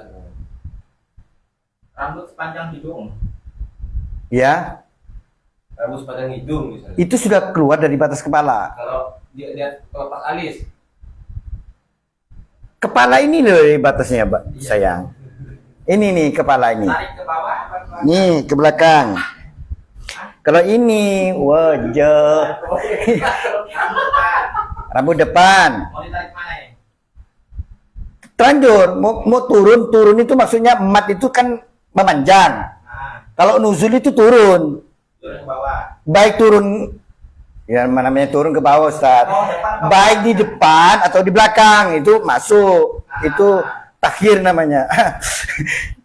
Baik ditarik ke depan ataupun ke belakang, asal tidak keluar dari batas kepala itu masih sah. Tapi kalau keluar dari batas kepala ini itu tidak sah. Berarti hidung masih masuk. Tarik ke belakang. kepala sampai sini tadi. Iya, Bukan, ini juga bukan kepala. bukan wajah itu. Kepala bukan, wajah bukan kepala. Iya lah, maksudnya Ustadz Bayu itu, misal rambutnya panjang nih begini. Memang kalau ditarik ke depan seolah-olah kan sudah keluar dari batas kepala. Iya. Kenapa? Karena ini wajah bukan kepala gitu kan. Iya, iya, iya. Tapi kalau ditarik ke belakang, Enggak keluar. iya, berarti kan rambut segini ini ketika dibasuh ujungnya doang, ini kan udah jelas 3 helai lah ini nih. Misalnya tadi kalau mau aman. Nah, basuh ujungnya doang kan sah. Sah. Ya. Oke. Yang ditanyakan. Gitu kan jadinya. Berarti kalau menjelaskan udah sah. Kalau keluar dari batas kepala. Nah, ini kayak ini ya. Ini kalau ditarik ke depan keluar. Kalau ditarik ke belakang enggak. Berarti kalau diusap sininya ada sah atau enggak? Kamu waktu basuhnya itu yang saya pertanyakan, waktu ditarik atau normal gini?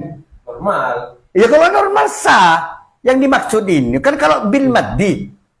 Oh, berarti kalau ada orang misalnya rambutnya keriting, Iya. panjang, kan enggak turun itu. Kan atas itu ngomong gitu kan. Iya, oke. Ya kan nanti kau terus set gitu aja. Bisa lah gitu. Bisa. Menurut pengertian saya. Iya. Yang ndak sah ini ketika bil maddi. Debat boleh lanceng ya. Contoh gini, mungkin wakilnya gini. Ada orang rambutnya panjang nih. Sampai ke sinilah. Iya. Ini kan sudah jelas keluar dari batas kepala. Jelas. Ditarik atau tidak ditarik kan udah jelas. Jelas. Ketika dia membasuh yang di sini tidak sah. Tidak sah. Ya. Ketika dia masuk yang di areal kepala sah. Walaupun pada hakikatnya kalau ditarik di luar kepala. Itu yang saya maksud. Ya. Paham. Jelas. Nah, jelas. Yang belum jelas itu ketika ada rambut tubuh bagian depan sini, kalau ditarik ke depan, bawah ke depan gini, kan keluar. Keluar. Tapi kalau ke belakang kan masih dalam bagian kepala. Jelas. Pirtinya ini, bagian ini nih, yang seperti tadi kriterianya, ketika dibasuh sebagian aja sah atau tidak? Sah ketika dia membasuh dalam areal kepala. Tapi kalau kita ditarik ya tidak salah, Pak. Gitu loh. Yang harus dipahami min jihati nuzulihi, Ustaz. Ya. Nah, min jihati nuzulihi kepalanya. Ini kayaknya panjang lagi nih saya. Nah, kalau min jihati nuzulihi ini membasuhnya gini. Nah, kalau kita membasuh ini diginikan, itu bukan dari jihati nuzulihi, itu sah langsung masuk ke area kepala. Nah, gitu Ustaz. Iya kan saya tadi nanya. Sampai waktu membasuh itu ketika sampai tarik atau normal. Kalau normal ya salah selama di batas kepala. Berarti kan poinnya adalah tidak bergantung pada panjang pendeknya rambut, tetapi bergantung kepada di mana posisi rambut ketika dibasuh kan gitu Ustaz. Cerdas. Tadi lumayan. Makanya Mengayu juri. maka kayak gini saja, gini. Enggak, saya serius ini. Udah Satya. Ya. Saya ada kajian lagi. Kami saya kira pembahasan kita fikih sampai di bab membasuh sebagian kulit bulu rambut yang ada di batas areal kepala. Untuk selanjutnya kita lanjut ke kajian tasawuf kepada Ustaz Fakih. Sebenarnya ada pembahasan keren yang kemarin itu untuk membahas di dunia. Karena itu kayak mimma yang fa'ala kasir nanas. Itu saya memang kepikiran seperti itu, Ustaz. Cuman beliau tuh kemarin diskusi musyawarah, kayaknya Ustaz fikih ini butuhnya orang awam yang simpel-simpel aja gitu. Itu yang sampean bahas itu kan takrifnya dan sebagainya. Saya kepikiran juga syarat sahnya niat, caranya. Panjang. Iya. Saya fokus ke satu yaitu tahakkukul tadi. Pernah nggak istilah itu? Karena itu muncul ketika dia putus nafis. Iya. Agak dihebohkan. Ya ketika orang berhadas itu dia kalau ketemu wudhu harus tahakkukul. Sehingga ada adegan di mana membatalkan diri dengan menyentuh perempuan. Iya, harus dipastikan, harus ditahqiq. Atau kemaluan. Atau nanti kita ingatkan lagi Ustaz di kajian di Ribat Nurul Iman insyaallah. Ada jelas kopinya ya. Oh, jelas. Hajatnya jelas. Ya. Silakan Ustaz Fakih. Ustaz Fakih. Bismillahirrahmanirrahim. Setelah perdebatan yang cukup sengit, rumit dan pelik, kita akan melanjutkan kajian penutup, yakni kajian ilmu tasawuf. Kitab yang kami jadikan acuan adalah Kitab Minhajul Abidin karya Al-Imam Abu Hamid Muhammad bin Muhammad Al-Ghazali At-Tusi Asy-Syafi'i. Yang saya pegang adalah syarahnya, yakni kitab Sirajut Talibin karya Syekh Ihsan Jampes. Betul. Halaman 180. Bismillahirrahmanirrahim. Di dalam pertemuan sebelumnya kita membahas tentang hukum zuhud itu seperti apa. Singkatnya adalah hukum zuhud itu tergantung dari dunia yang dimaksud. Kalau dunia yang dimaksud itu adalah bagian dari dunia yang halal, maka sunnah. Sedangkan hukum zuhud dari bagian dunia yang haram itu wajib hukumnya. Kemudian sebagian para ulama yang zahid tentu saja mereka memandang dunia itu sangat hina sekali, bahkan sebagian diantaranya mereka itu memandang dunia yang haram, bagian yang haram itu bahkan seperti neraka, bahkan seperti api. Lalu muncul pertanyaan di sini. Mari kita baca bersama-sama. Bismillahirrahmanirrahim. Qala al-musannifu rahimahullahu taala wa nafa'ana bihi wa bi ulumihi wa amadana bi madadihi wa anwari fid dharain. Amin. Fa in qulta, jika engkau bertanya, kaifa yumkinu an tasirad dunya fi syahawatiha wa ladzatiha al-ajibah al-matlubah indal insan bi manzilatin nar au bi manzilatil jifah al-mustaqdarah al-mustahilah. Kalau kamu bertanya, bagaimana mungkin engkau menjadikan dunia yang mana di dalamnya terdapat kesenangan-kesenangan duniawi, kenikmatan duniawi yang luar biasa dan dikejar-kejar oleh sebagian besar manusia, ialah bimanzilatin nar. Ini jadi khabarnya Tasir, bimanzilatin nar. Bagaimana mungkin kamu memandang dunia yang nikmat, yang lezat, yang dikejar-kejar oleh manusia itu posisinya setara dunia tersebut dengan api? Atau bagaimana mungkin kamu memandang dunia itu setara, selevel dengan bangkai yang kotor dan juga busuk? Itu pertanyaannya. Kemudian masih satu pertanyaan yang sama. Wal binyatu binyatuna. Strukturnya atau bangunan dari dunia itu sama seperti bangunan kita atau struktur kita. Bentuknya sama seperti kita. Wat tabu'u tabu'una. Dan wataknya dunia itu sama seperti kita. Walhasil karena kita bagian dari dunia, bukankah kita juga sama seperti dunia itu? Kira-kira begitulah pertanyaannya. Fa'lam. Ini jawaban Imam Ghazali. Ketahuilah, annaman wufiqut taufiqul khos. Sesungguhnya orang yang diberikan taufik dengan taufik yang khusus, wa alima afatiha, dan dia mengetahui toksiknya, racun-racunnya dunia, wa qadaruha, dan juga kotor, bagian dari kotor-kotornya dunia fi asliha, yang asalnya memang demikian dunia itu, fatasiru indahu kadzalik, maka pasti orang tersebut akan memandang demikian, akan memandang dunia itu layaknya api dan memandang dunia itu paling tidak layaknya bangkai. Kalau orang sudah mendapatkan taufik, apalagi di sini disebutkan taufik yang khusus, maka pasti dia akan berpandangan seperti itu. Wa inna ma yata'ajjabu min hadza, semata-mata yang takjub dengan hal tersebut, dengan dunia itu, terpukau dengan hal tersebut adalah ar-raghibun. Satu, orang-orang yang terpukau, al-umyanu an uyubid dunya wa afatiha. Orang-orang yang tertipu yang mana mereka itu buta dari aib-aibnya dunia serta penyakit-penyakit dunia.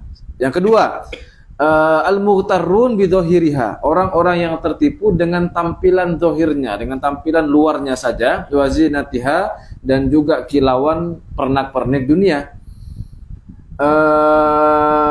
Sa'adribu laka mathalan lidzalika, aku akan mendatangkan satu misal, satu ilustrasi untuk menggambarkan hal tersebut.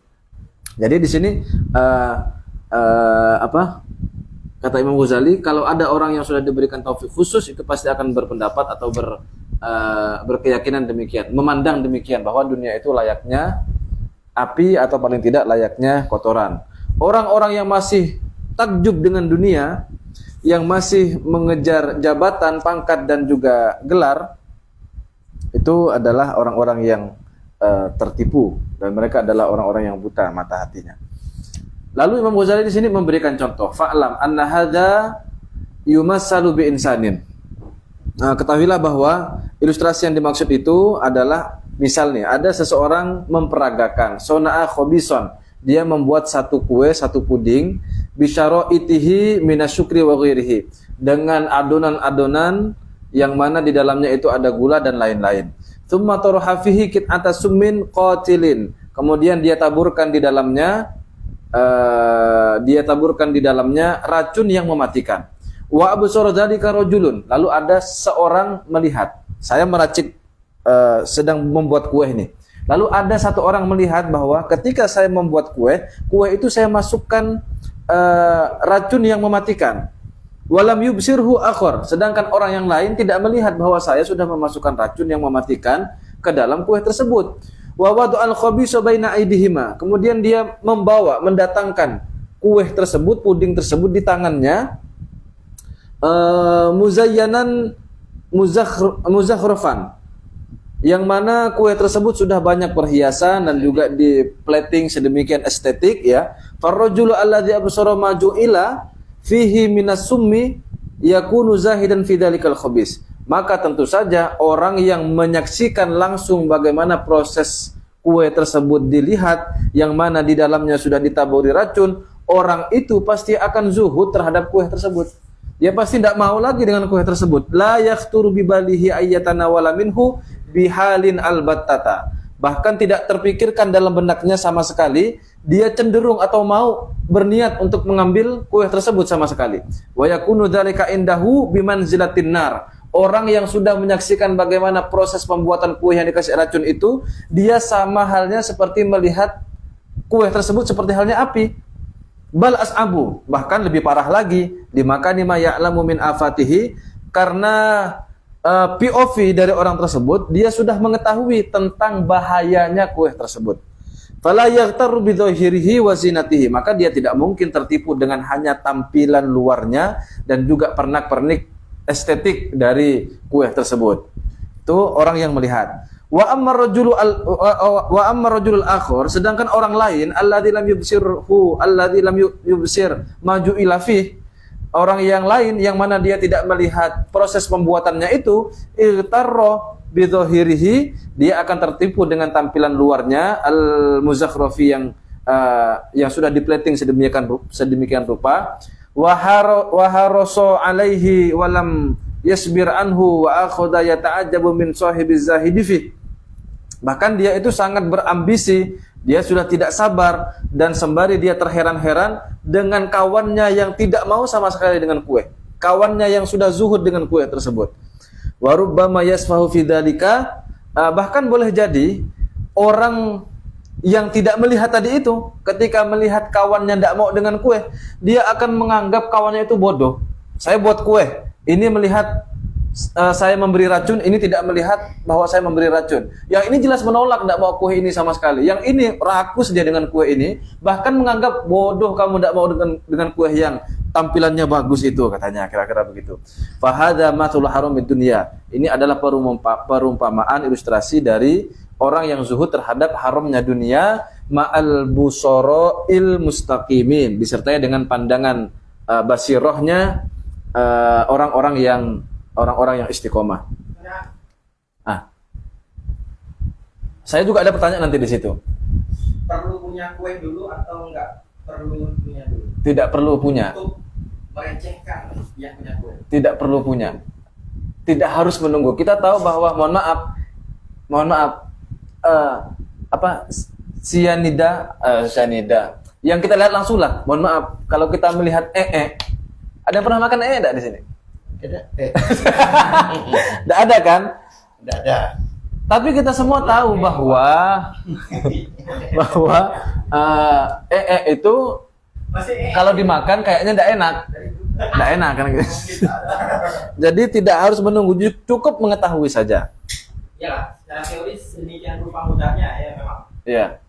Ternyata seharusnya seperti itu kita berpikir ya. Iya, seharusnya seperti itu, walaupun agak sulit juga, apalagi yang sudah terlanjur dengan P3K. Sebetulnya coba uang. Ya, atau pakai bahasa hedonis aja lah. Awam-awam hedonis kan kelihatannya. Kita udah tahu jijik kok mau se-hedonis dan se-menyepak itu dengan materi. Ya karena memang Tidak harus sedemikian. menunggu kita aku udah pernah di posisi itu makanya. Tidak harus. Ya. Walaupun masih miskin, Iya. Walaupun masih miskin, tetap kita bisa melatih akal kita agar menjadi pribadi yang zuhud. keren ya dari Mang Ghazali mau menjamin sepasti itu kalau mengiang-iangkan teori tadi kue yang diberi racun. Iya. Jadi lima itu. Lanjut nih ya. Ustaz Abdullah takut buru-buru. Wal juhal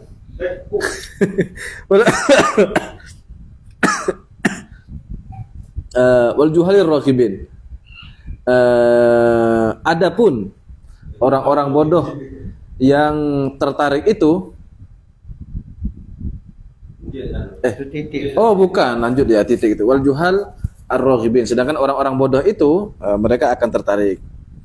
Itu kebalikannya dari wal busara'il mustaqimin. Orang-orang yang sudah memandang dengan pandangan basiroh, dia akan tetap istiqomah. Sedangkan orang bodoh dia akan tertarik. Fa illam, ini tadi dia melihat dunia yang haram itu sebagai semacam api atau bahkan lebih parah. Fa illam yatrah fihi asummu.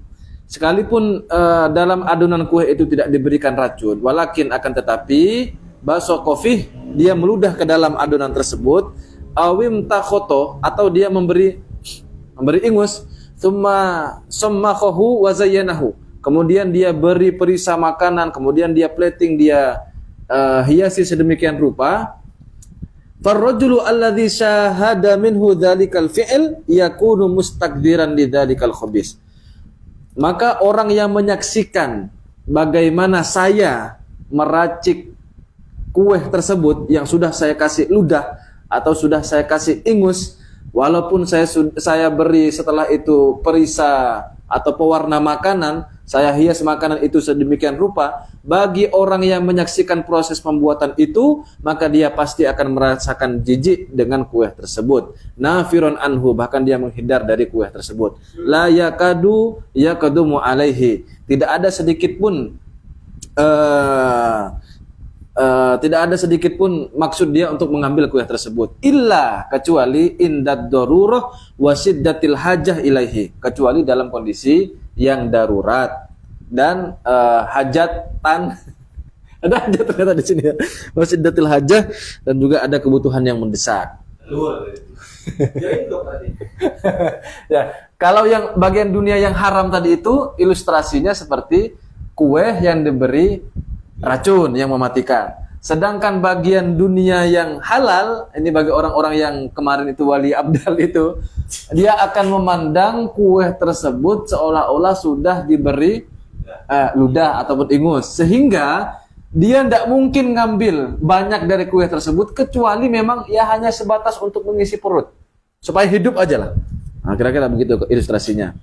Walladzi lam yusyahid dzalika, sedangkan orang yang tidak menyaksikan proses pembuatannya itu fahuwa jahilun bima fih, yang mana dia itu adalah orang yang tidak mengetahuinya, tidak mengetahui saja ya, mengetahui hal tersebut, mughtarrun bi dhahirihi, dia akan tertipu dengan tampilan zahirnya, bahkan harisun alaihi Dia rakus untuk memakannya, mukibun, mu'jibun, muhibbun. Dia segera merebut, terpesona dan sangat terpikat dengan kue tersebut.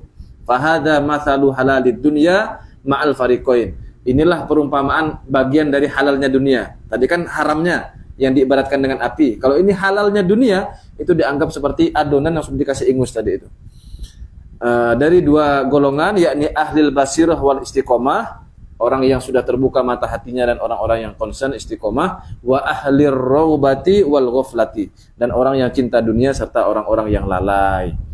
Wa innama ikhtalafa halur rajulain, semata-mata berbeda dua orang tersebut dalam sikap dan kondisinya, ma'a tasawihima fit tab'i wal binyati, sekalipun keduanya itu sama dalam tabiatnya dan juga strukturnya. Apa sebabnya? Libasorotin wa ilmin karena li ahadihima. Itu karena kondisi basirah mereka atau mata hati mereka dan ilmu mereka yang dimiliki oleh masing-masing dari keduanya. Nah, di sini saya yang agak aneh kemudian. Nanti akan saya kemukakan setelah selesai. Wajahlin wajifain kana lil akhar. Gimana ini maksudnya? Dan dia tidak mengetahui serta abai pada yang lain. Falau alima ar-raghibu, sekalipun dia mengetahui, sekalipun orang yang cinta dunia itu mengetahui, wa absara ma amilahu zahid, dan dia menyaksikan sendiri apa yang telah dilakukan oleh orang yang tidak mau dengan kuehnya itu, lakana zahidan mislahu. Oh, seandainya orang yang tidak mengetahui dan abai itu dia mengetahui, sebagaimana halnya orang yang zuhud itu dia sudah melihat dengan mata hatinya ataupun mengetahui, maka dia pasti akan melakukan hal yang serupa. Walau jahilah az-zahidu wa amiya amiya anhu ar-raghibu lakana raghiban mithlahu. Seandainya si zahid itu bodoh, tidak mengetahui, dan juga dia buta sebagaimana halnya orang-orang yang tertipu itu buta, lakana raghiban mithlahu, maka dia pasti juga akan rakus, akan serakah, akan tertipu sebagaimana halnya orang yang tidak mengetahui itu. Fa'alimta, maka dari sini engkau mengetahui bidzalika dengan hal tersebut, anna hadat tamyiz, perbedaan dari hal tersebut adalah limakanil basairi dunat tobai. Perbedaan itu terjadi adalah karena kualitas basirohnya, bukan karena wataknya. Wahada aslun mufid, ini adalah prinsip yang sangat berfaedah. Wa kalamun bayyinun, dan juga argumen yang menjelaskan, sadidun yang relevan, i'tarofa bihi man aqala wa ansofa, bagi orang-orang yang menggunakan akalnya dan berbuat adil serta objektif. Wallahu ta'ala waliyul hidayah, Allah subhanahu wa ta'ala adalah pemberi hidayah secara mutlak, wa taufik, dan juga memberikan taufik bifadlihi, dengan anugerahnya Allah. Bentar, titik sampai di situ ya. Yang belum. Saya ingin mengemukakan pertanyaan saya. Di sini antara pertanyaannya dengan jawaban Imam Ghazali, setelah saya amati kok kayak kurang pas gitu. Belum ya. Pemahaman saya, bukan pemahaman Imam Ghazali, pemahaman saya nih. Pemahaman saya. Kenapa? Karena pertanyaannya di sini kan, kok bisa kamu menganggap dunia itu, yang mana dunia ini memiliki kesenangan, kenikmatan dan seterusnya tadi, kok bisa kamu memandang dunia itu seperti api atau seperti bangkai? Yang mana, ini perhatikan nih, struktur dunia dengan kita atau wataknya dunia dengan kita itu kan sama. Perbandingannya ini antara dunia dengan kita. Iya, yang kita juga bagian dari dunia kan sebenarnya. Kan begitu. Yang dipertanyakan kan itu. Jadi kalau mau dipecah itu ada dua pertanyaan. Yang pertama, kok bisa kamu memandang dunia yang enak ini seperti api atau bangkai? Satu. Kemudian yang kedua, padahal dunia dengan kita itu sama strukturnya, sama wataknya. Itu yang kedua. Oke, bagian yang pertama sudah terjawab lah. Bahwa kenapa sih orang kok bisa memandang dunia itu seperti api atau bangkai? Ya karena ilustrasinya seperti itu tadi. Tapi di bagian membandingkan dunia dengan kita, dari segi strukturnya sama, dari segi wataknya sama, kok enggak pas ya jawabannya?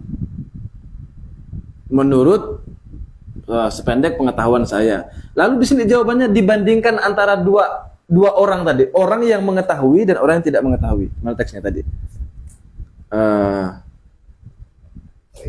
Wa inna makhtalafa halur rajulain ma'a tasawihima fit tab'i wal binyah li basaratin wa ilmin kana li ahadihima. Loh, kok jadi dua orang ini, orang yang menyaksikan bagaimana proses pembuatan kue dengan yang tidak menyaksikan. Kok jadi gitu ya? Kedua, mata sawi itu. Hima ke siapa? Keduanya. Dua siapa? Dua rojul kan, bukan manusia kita ini dengan dunia. Yang ditanyakan kan kita dengan dunia di awal. Iya, barangkali yang dimaksud Imam Ghazali itu adalah dunia dengan kita itu ibarat dengan satu laki-laki yang bodoh tadi dengan yang tahu. Enggak. Pemahaman saya sih tidak seperti itu yang saya pahami. Hanya ini perlu. Dan saya lihat di syarahnya juga tidak dijelaskan. Kok bisa kita memandang dunia seperti api atau sebagai bangkai? Padahal kita ini kan sama dengan dunia. Strukturnya sama, wataknya sama. Lalu dijawab, kenapa kita bisa memandang dunia itu seperti api? Karena kita ilustrasinya seperti buat kue kemudian dikasih racun. Kemudian kenapa kita bisa memandang dunia itu seperti bangkai atau hal yang menjijikkan? Ibaratnya seperti membuat kue dikasih ludah ataupun ingus. Bagian itu terjawab. Nah, bagian wal binyatu binyatuna wat tab'u tab'una itu yang belum terjawab itu. Strukturnya dunia dengan struktur kita itu kan sama. Watak dunia dengan watak kita itu sama. Lalu persamaan itu jawabannya dengan dua orang laki-laki tadi. Perbandingannya kok dua orang laki-laki gitu. Di situ saya yang belum paham. Bisa paham juga lagi. Hah? Jadi kita dengan dunia itu ibarat dua laki-laki tadi. Yang mana dua laki-laki itu memiliki kesamaan secara umum, hanya saja yang membedakan adalah tadi basyirahnya dengan ilmunya. Nah, itu kan kalau dua orang itu perbandingannya orang-orang yang sudah zahid dengan kita yang masih cinta dunia ini. Orang-orang yang sudah zuhud itu, zahid itu, mereka akan memandang dunia seperti api atau bangkai. Sedangkan kita yang masih tertipu dengan tampilan dunia, TPP, K13. Kayaknya sampean memberi kurang pas memberi pertanyaan, menjadikan kata-kata yang mau jadi pertanyaan. Gimana Ustaz pertanyaannya? Pertanyaannya kan hanya satu, Fa'in kulta. Kok sampean menjadikan dua poin? Tidak satu sebenarnya, ya memang satu. Kan satu kesatuan, tapi kalau mau dipecah, kata saya. Tidak usah dipecah, sehingga jawabannya satu itu. Sampai kan yang bikin pusing sampai pecah. Itu hanya supaya mudah saja. Pengetahuan saya, Imam Ghazali itu termasuk dalam ini. Iya. Termasuk juga dalam menjawab. Coba kita baca. Fa'in kulta, kaifa yumkinu an tasira dunya fi syahwatiha wa ladzatiha al-ajiba al-matluba indal insan bi manzilatin nar aw manzil terus. Kan hanya dunia dengan kita, dengan manusia pertanyaannya. Iya. Dunia dengan kita kan, termasuk juga wal binyatu itu binyatuna. masih dunia dengan manusia. Oke. Oke, sekarang jawabannya apa? Jawabannya tadi itu. Yang mana? Ilustrasi. Ilustrasi itu kan seharusnya pertanyaannya selesai sampai mustahilah. Au bimanzilatil jifah al-mustaqdarah al-mustahilah. Terus yang wal binyatu binyatuna itu bukan pertanyaan lain, Zat, masih dalam satu konteks. Iya. Sampai pertanyaannya ini dijadikan bukan dua itu, satu. Sehingga jawabannya pun satu. Nah, gitu maksud saya. Kenapa kita sampai bingung? Karena sampai menjadikan dua pertanyaan sehingga jawaban itu perlu dua jawaban. Padahal itu satu pertanyaan. Iyalah, satu pertanyaan ya. Lihat tuh kan, wal biniyatu biniyatuna. Itu kan dunia dengan kita. Sedangkan ketika membahas tentang bunyah, di situ adalah dua orang laki-laki. Yang satunya zahid, yang satunya ghafil. Itu pandangan insan terhadap dunia. Jawaban Imam Ghazali, pandangan dua golongan manusia, yang itu insan, ditafsir sebagai rajulaini karena dia punya basirah yang lain. Tetap kategorinya insan dengan dunia. Insan itu dirinci dengan satu jawaban. Dirinci insan itu punya dua farik, punya dua golongan. Ya. Apa yang membedakan basirahnya? Sirahnya. Nah, itu intinya, Ustaz. Sehingga memperumpamakan mengajar dengan rajulain. Dia tidak menyebutkan insan, bukan makhluk. Tapi insan itu terbagi menjadi dua. Bagaimana dia memandang dunia, gitu, Ustaz. Kan dua ini kan dua laki-laki. Samanya apa? Sama-sama laki-laki. Kita dengan dunia sama. Dalam sisi apanya? Sisi tabiatnya. Tabiatnya. Gimana apa yang membedakan? Yang membedakan adalah kan di akhir itu ada tadi. Falinta dari karena ada tamyiz di makan basoir dunat tabai. Ya kan basirahnya. dunia kan tidak punya keinginan. Namanya? Dunia kan tidak punya keinginan. Maksudnya? Uang, emas, jabatan, itu kan dunia semua. Apa punya keinginan? Apa bisa punya ilmu? Jelas tidak bisa kan? Dengan contohnya kan kayak kurang gitu loh. Saya yang tidak paham sih. Senutunnya begitu. Duh, sampai kau tak terima dengan pendapat saya bahwa pertanyaannya sebenarnya satu, sehingga jawabannya satu juga. Jangan ngotot pertanyaan. Iya itu. satu, oke, pertanyaannya satu. Tapi di bagian wal biniyatu biniyatuna, itu yang saya tidak pas dengan perumpamaan ini. Kalau itu pertanyaannya Ustaz, tadi itu jawaban saya.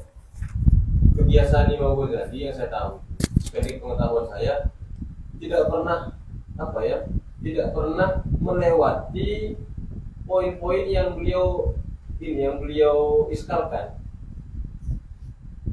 Sampai pengertian bini apa? Tapi saya setuju dengan sekarang tuh. Struktur. Jadi pertanyaannya kayak menggantung Komposisi. tapi sekedar kayak geram aja ya, pertanyaan lemparan yang ada karena yang faklamnya kalau kayak masa baru bukan untuk menjawab Pak Ibnu Turta yang di awal kenapa dunia yang akan disamakan dengan akhir makan, sedangkan strukturnya sama dengan tabiat kita. Ya memang kayak disamakan sih kan. Tapi yang bawah kan fokus ke khusus dan awam. Gimana? Jadi pertanyaannya kan mungkin ada dari kalian yang bertanya, ya, kenapa dunia sama dengan akhir dan bangkai yang toh sedangkan strukturnya sama dengan kita, juga tabiatnya sama dengan kita. Itu memang sih pertanyaan yang kayak dilemparkan aja, sama aja sih. Tapi kalau dijawab oleh dia kan, enggak, malah yang didatangkan lebih ke pembahasan yang lain lagi, bukan membandingkan dunia dengan kita. Ini malah membahas tentang orang yang diberi taufik dan orang yang kagum. Sehingga ilustrasi yang di bawahnya pun masih mengilustrasikan orang yang diberi taufik dan kagum. Iya. Tapi tadi semacam ada satu paragraf lagi mungkin, ya kan? Menanti sebentar. Karena yang otomat baik, ya kan? Bisa jadi. Karena memang yang dibandingkan itu adalah dunia dengan kita. Saja ini enggak bisa disamakan dengan bangkai. Hampir paham saya, hampir paham. Ada paragraf terbuang. Kalau emang mau ikut sesuci itu Imam Ghazali, sekalipun dia masih manusia. Tapi saya tidak bilang Imam Ghazali mayat ya. Memang kalau semisal disamakan dengan dua laki-laki, dunia dengan kita, kemudian dijawab dari sisi tadi dua laki-laki yang Oh, paham saya. Paham saya. Oh iya, bentar. Gini, kok bisa, kira-kira pertanyaannya ya, kamu menganggap dunia yang menyenangkan dan enak ini sama seperti api atau seperti bangkai? Padahal dunia ini loh, dengan kita kan sama. Gitu kan? Dunia dengan kita kan sama. Iya, memang sama, kata Imam Ghazali. Cuman bukan itu yang membedakan kita dengan dunia. Tapi yang membedakan kita dengan dunia adalah basirohnya, ilmunya. Enggak, tipis. Sampai apa? Enggak. Beda. Gimana ya cara ngemasnya ya? Muskilahnya sampean itu apa? atau mungkin gini. Si penanya tadi melihat dunia dengan kita itu sama, tapi menyamakannya itu dari sisi luarnya saja. Ya. Sehingga Imam Ghazali membantah, enggak, bukan itu yang kami maksud. Dunia dan kita itu berbeda. Perbedaannya adalah pada sisi tadi, pada sisi apa itu basirohnya. Apa coba dengan baru saya paham nih dengan ilustrasinya. Kesalahan sejak awal kita memandang ilustrasinya itu yang kaitannya dengan wal binyatuna wa tabuna adalah kita fokus dengan contoh dua orang laki-laki. Bagian dua orang laki-lakinya itu adalah dua orang laki-laki yang satunya bisa melihat dunia sebagaimana wujud aslinya, yang satu tertipu dengan wujud luarnya. Oke. Kemudian seharusnya kita berfokus pada wal binyatuna itu, seharusnya kan begini gampangnya. Dunia dengan kita ini kan strukturnya sama, wataknya sama. Seharusnya kalau dunia itu api, dunia itu bangkai, kita pun bangkai. Kita pun api, harusnya kan begitu. Nah, maka kata Imam Ghazali, tidak begitu. Bedanya kita ini punya ilmu, kita ini punya basiroh. Dunia itu pasif, mati, tidak punya basiroh, jelas tidak punya ilmu.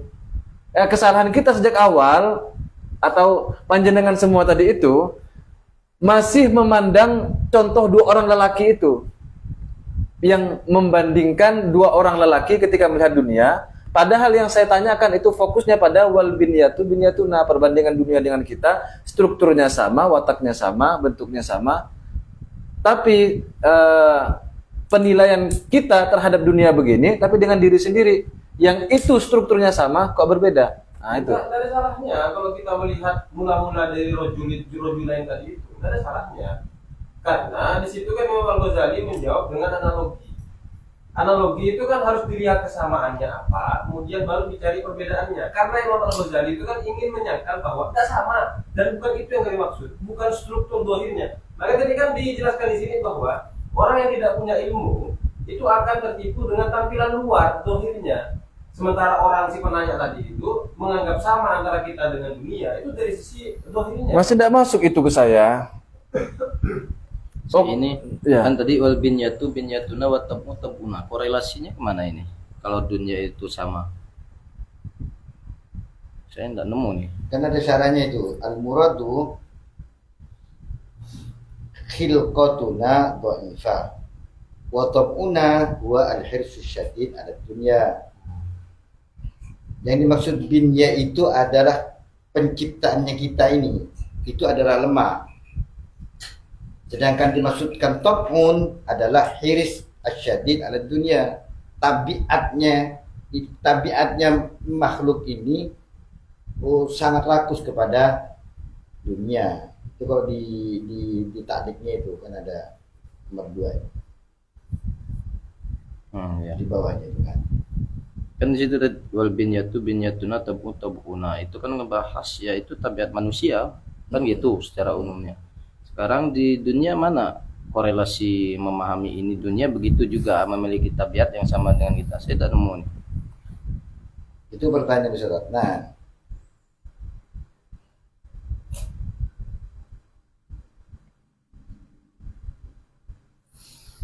Itulah intinya saya sudah paham. Tapi pahamnya itu karena membaca teks lain bahwa dunia itu pasif. Nah, kan itu. Enggak sih. Ini kan kalau dunia. Oh, sosokan kamu nih bilang dunia itu kayak bangkai, kayak api. Kita juga dunia kok. Kan itu. Jadi bangun itu tadi. Dengan memahami bahwa kita dengan dunia sama dari segi strukturnya ataupun dari segi tabiatnya sama kan? Tapi kan tidak ada konteksnya sebelumnya. Iya, yang bagian di pertanyaan itu seharusnya yang dalam pertanyaan itu seharusnya kalau dunia itu dipandang sebagai api ataupun bangkai, maka kan kita juga begitu. Sebangkai itu sapi itu. Oke. Kalau kita pisah nih, walaupun satu pertanyaan, cuman kita pisahkan dulu gitu, supaya lebih mudah dulu dipahami. Kemudian langsung lompat di bagian agak akhir tadi, wa inna makhtalafa halur rajulain. Oke, dua orang laki-laki ma'atasawihima fit tab'i wal binyah li basaratin wa ilmin kana li ahadihima. Jadi perbandingannya adalah walaupun kita dengan dunia itu sama dari segi bentuk, cuman kita ini jelas punya ilmu, bisa mengaktifkan basiroh. Sedangkan dunia tidak punya basiroh, tidak punya ilmu. Disitulah bedanya.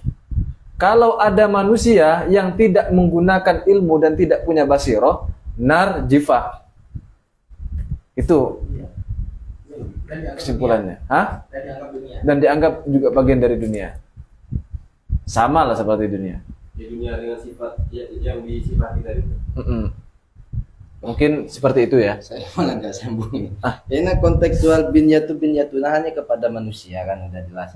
Sedangkan kepada dunianya mana di sini? Konteksnya korelasi lah, ada korelasi paling tidak. Saya kan baru buka misalnya. Dari fa'in kulta lah. Kayak fayum kinu antasiro dunia. Kan sejak awal kan kita bicara dunia. Baru di bagian akhir pertanyaannya itu wal binyatuna. Kan tidak ada korelasi ke dunia. Iya, cuman apa kalau bukan dunia? Konteksnya kan kalau yang saya pahami ya konteksnya. Kalau bukan dunia apa konteksnya? Binyah ini. Binyah. Itu ada syarahnya tadi di bawah.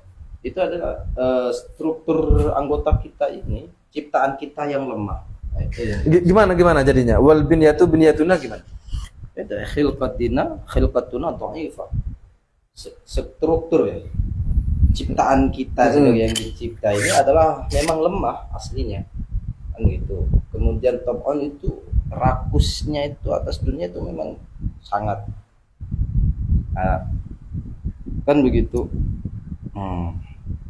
Sehingga poinnya kenapa bisa menjadi ada dua analogi. Karena memang di antara manusia ini kalau sudut pandang mata tasawuf itu ada yang diberi oleh Allah Ta'ala ainul basirah, lebih mudah, dan ada yang tidak diberi ainul basirah, yang buta matanya, mata hatinya, kan begitu. Nah, sehingga yang orang diberi ainul basirah, Imam Ghazali itu asiknya itu membahas dengan taufik khas. Karena ini adalah taufik khas, walaupun dia sebagai ustadz, ketika ada mailul qalbi kepada dunia, berarti dia tidak mendapatkan taufik khas. Makanya nggak heran tuh banyak ustadz-ustadz, walaupun kita sendiri bisa saja terjerumus kepada cinta dunia ini. Jelas. Kan begitu. Biasanya yang berpakaian hitam. Biasanya kan kadang saya juga pakai hitam gitu. Saya biasa di luar. Ya saya. Ya mungkin itu ya, ini hampir 2 jam soalnya. Wajib. Streamingnya terasa Ustaz. Agak sakit pinggang juga ini. Mungkin itu saja kira-kira kesimpulannya. Ada Ustaz. Ya Ustaz. Sesederhana pertanyaannya, lebih ke bertauhid. Ketika kita melihat kawan kita, Kawan. hingga kita perlu respect. kita misalkan sudah di posisi bisa melihat kue terisi di dalamnya ada racun cyanida atau udah ada ingus ataupun KB, maka sikap kita ke kawan kita itu ada taklid tuntutan amar ma'ruf nahi munkarnya nggak? Jangan bro, itu ada racunnya, atau jangan kau makan, jangan kau lah bodo amat, mungkin kau kan nggak tahu kan dalam hati gitu. Sehingga seberapa dituntut sih kita untuk mendapatkan tema kue bersianida itu? Yang racun tadi itu kan contoh dari perkara yang haram dari dunia. Sedangkan yang ingus dan kotoran itu bagian dari halalnya dunia. Maka berarti kalau itu jelas bagian yang haram dari dunia, yang itu dicontohkan dengan racun tadi, berarti harus ada amar ma'ruf nahi munkar di situ. Karena kalau dia makan dia mati. Tapi kalau di situ cuman ada ingusnya, ya kita isengin dikit-dikit enggak apa-apa kali ya. Biar dia makan gitu. Iya. Jijik aja, kotor.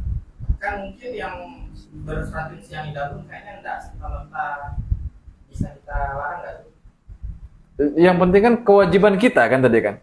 Kewajiban kita ya. Kewajiban kita ya melarang saja. Kewajiban kita melarang aja. Adapun dia tetap mau lanjut ya sudahlah, mau gimana lagi. Allahu a'lam bishawab. Kita kembalikan ke qori pertama untuk menutup. Closing apa? Closing statement. Alhamdulillah kajian sudah selesai dan berada di puncaknya. Kita akhiri karena waktu sudah mendekati jam 12. 1 menit lagi. Kita akhiri dengan doa kafarat. Subhanakallahumma wa bihamdika asyhadu an la ilaha illa anta astaghfiruka wa atubu ilaik. Subhanallah.